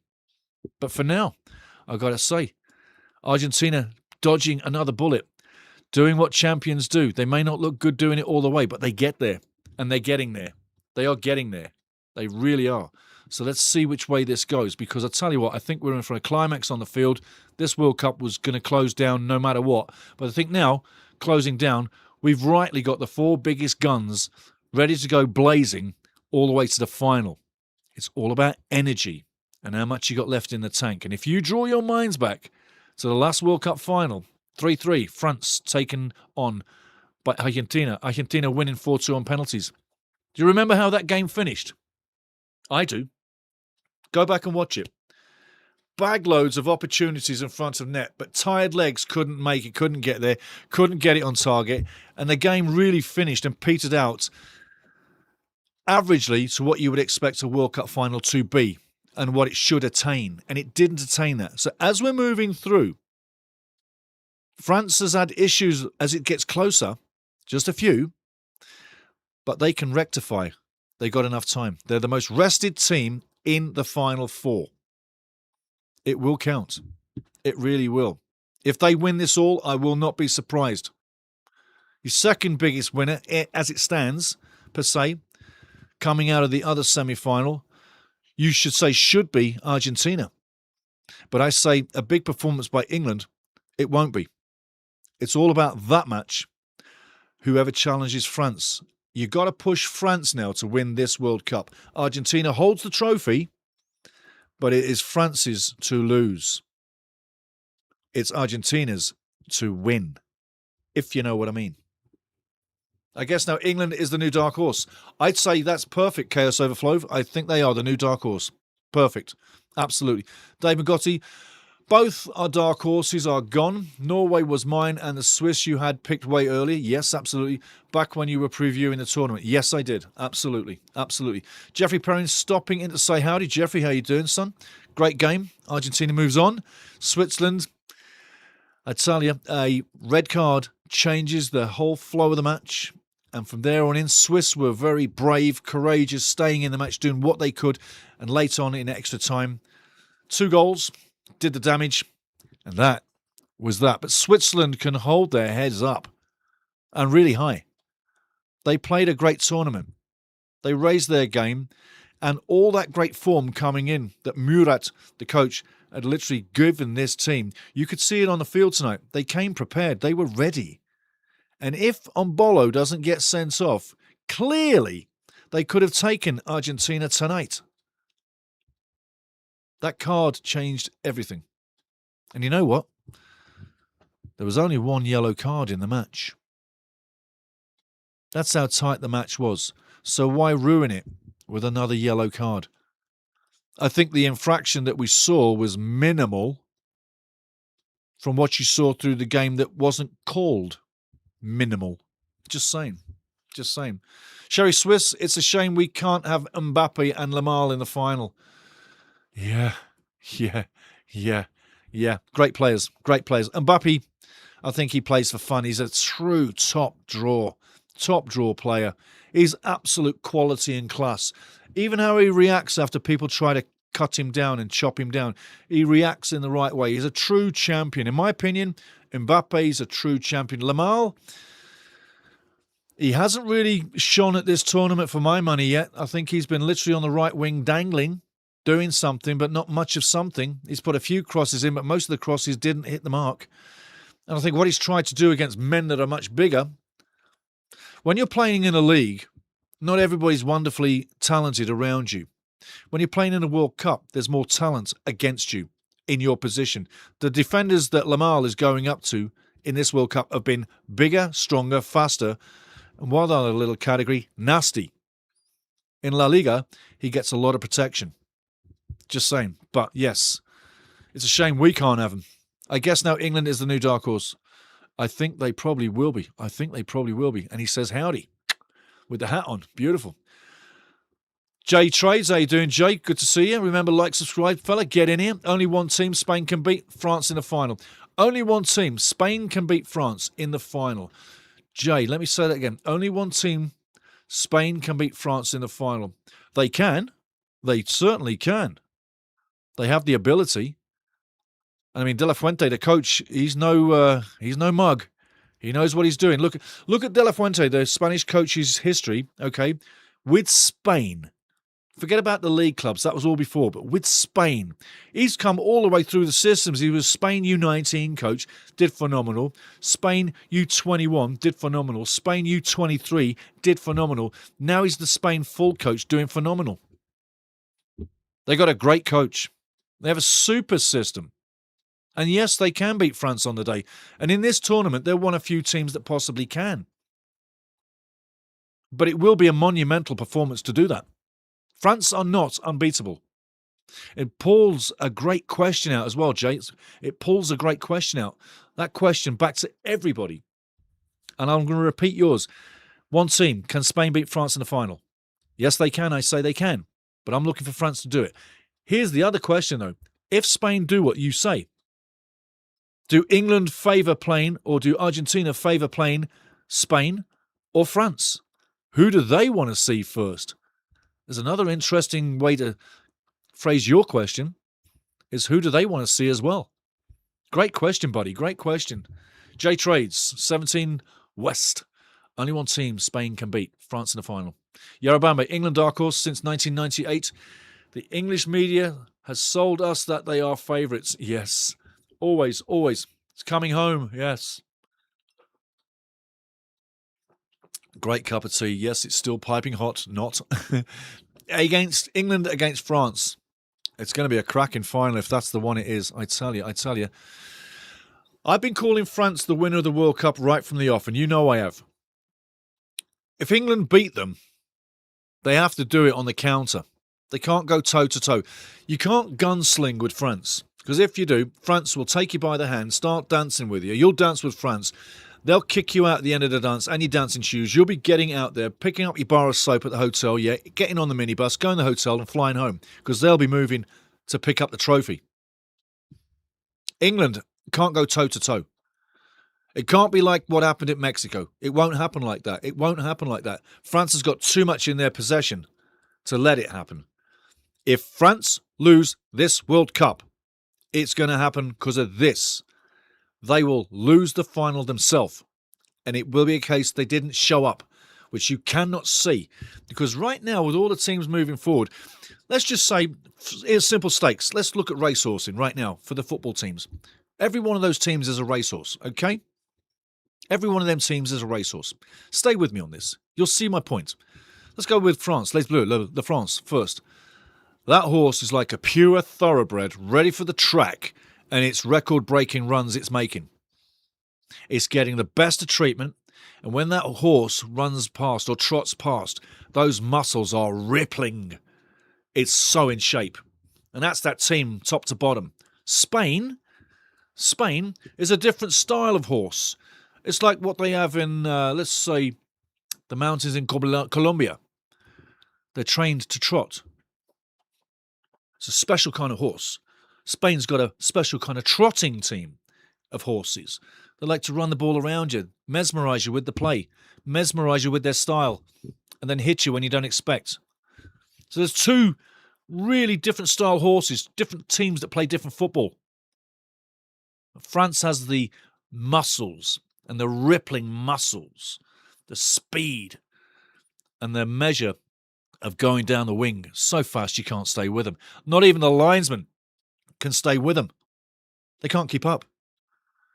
France is that wonderful looking horse with all the muscle. Now go to the other semi-final, and I'm saying France is the horse that ripples past and runs through and dances to the final again. You're looking in the other semi-final. England's got a Shire pony. Big Shire pony for Shire ponies. It's not fully grown yet. It's got loose hair. It's still getting to be something beautiful, but he's growing up. This Shire pony is going to turn into a Shire horse one day. Typical strong, built like an ox per se. Beautiful looking animal. But he's somewhat slower, somewhat more lethargic. Doesn't turn as quick, turns slower than France's rippling muscles or Spain's trotting horse. But the English horse has a lot of qualities about it, but they're slower. You look at Argentina. They've got a very similar horse to the trotting horse of Spain that can go into places that the big horse can't go, can turn in places with the Messi-style horse that England can't go. So there's 4 different styles of play, 4 different horses in the race. You've got to pick the best horse to put your money on, to look who's going to go through. Semi-final 1. Go down in the listings, I'll tell you who it's going to be. Semi-final 2, when I put the listings up later tonight, I'll tell you who I'm predicting to win that as well. And I've done it in all the quarterfinals. So you can go back in the quarterfinals, down in the live description of all the 4 matches, and you can see who I picked to go through. I'm 4 for 4 in the quarterfinals. My descriptions are my Bible. Can't BS that. Can't fake that. That's 4 for 4.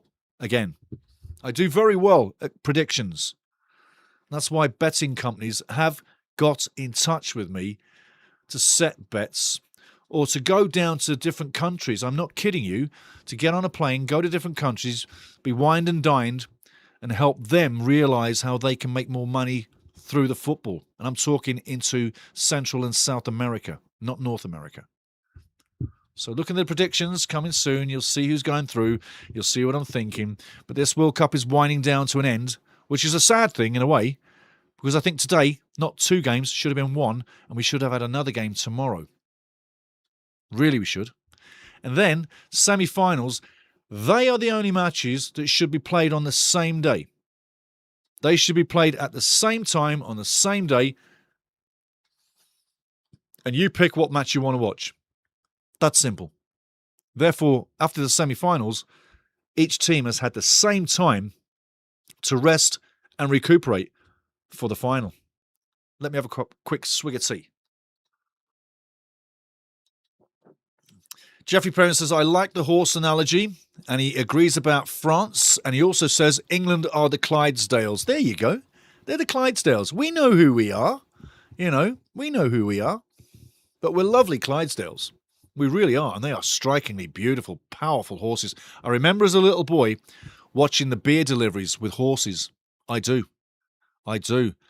That made everybody stand and stare. And them horses knew that they were being eyeballed by everybody, but them horses knew that they were the special moment on the street. I'm talking the high street. Beer deliveries coming off a big trailer. Big horses. I mean big. Big.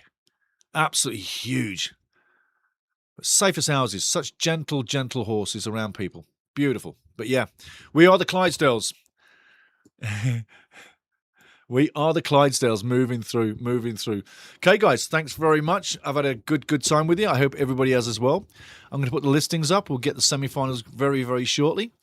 And then we're moving to the final. And sooner than later, it will all be done. Sooner than later, it will all be done. It really will. And Dave Magotti, do me a favour. Get a pen in your hand. I'll give you 15 seconds. Get a pen in your hand because I want you to get in touch. Great points you made tonight. I want you to get in touch for a particular reason.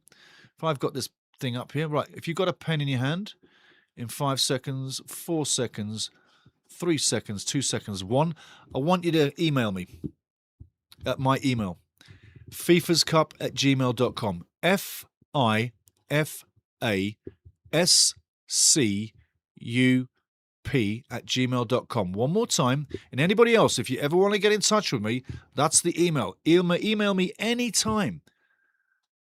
You're not a stranger. You're part of the family. Email me anytime. You don't have to have a reason, just a question. But I am approachable. Totally. There's some people that work for people. You don't work for me, but it's just an analogy. Some people like their doors closed. Mine are always open. Those double doors are always open. They're never closed. It's an open door situation. So again, my email, FIFA, SCUP@gmail.com. Hit me up, Dave. Hit me up, Dave Magotti. I've got something for you. Dave Magotti, your scheduling idea makes too much sense. So, of course, FIFA would never follow it. Yeah. No, I know what you're saying there. Absolutely. It does make sense, doesn't it? But yes. Chaos Overflow. For exciting entertainment's sake, I would prefer England versus France in the finals. But before that, Argentina versus England is going to be exciting too. Yes, Spain, I would prefer they set sail into the sunset. There you go. Kind words for España. Viva España. We don't want you in the World Cup. Viva España. Yes, let's get them out. And there's Spanish fans out there going, Stevie, what are you saying? We're going to take France. And I hope you do. I hope you do. There's 4 teams left in it. Anyone can get to the final. I just hope we have 2 crackers of the semi-finals without the referees making any super calls that change the flow of the match. Good or bad, wrong or right, just let the players go and fight it out. Let the players decide it all. Yeah? Both semi-finals. And then, in the final, let's hope we have the same again. It's coming down to the wire, but I tell you this, it's gone fast. And it's gone very fast. And I think FIFA might want to take stock of how fast this competition has gone. Because they raced through the group phase like crazy horses, literally. And they raced through the round of 13 like double crazy horses. And they raced through the round of 16 like crazy horses again. And they've literally raced through the quarterfinals. I think they've done the tournament a massive injustice. And it could have gone longer. By maybe a week, not much longer. They could have spread the games out a bit more because the amount of double headers, that's not about football. That's about business. And that's the overtone that we'll be left with for partially some of this World Cup. But the football as itself has come down. You can't say the group phase was boring because it wasn't. The round of 16 was exciting. So was the round of 32 in some ways. 3 hosts did great jobs. 3 hosts left in the 16s. Quarterfinals went too quickly. Now we're in the semi-finals all of a sudden. And you're saying, where did it go? It went. Now we've just got 3 games left. Because I don't recognise the loser final. At all. Dave Magotti, I got the email down. Well done, Davey. Well done, Sonny. Well done. You'll enjoy what I send you. You will. Jeffrey Perrin says, good night, Stevie. I say good night, Jeffrey. Thanks for popping in again, fella. It's always good to see you. Remember, I'll put the listings up very soon for both semi-finals. And again, as I close down, I want to say this. Thank you, everybody, for bringing what you brought and for having fun. And I hope you did. This World Cup has brought me a lot of fun as well. Not the matches entirely. You guys. The way you've turned up. The way you've represented. The comments. The sarc. The fun. We even had time for beers today. Like buddies in the bar. Yes, we did. Yeehaw. Get some sleep if you're in the UK. Get some sleep if you're in North America. It's getting late too. It's very late down east as well. So get some sleep. Get ready. Semi-finals are coming. And I will be talking to you soon. But this has been fun. Again. Really has. Be good to each other. And we'll talk again in days. It's literally just 3 days until Les Bleus take on España. And one more time, just as I leave and talk to you as I go out of the building, fix that hand. I will fix that hand. And I'm glad someone's watching, because that hand is put there deliberately to see who's watching. So pointing to the tunnel, pointing the bus down to the tunnel. That's Suisse, unfortunately. Hey, Switzerland, collect your bar of soap from the hotel, get on the minibus, go to the airport, and sadly, fly home.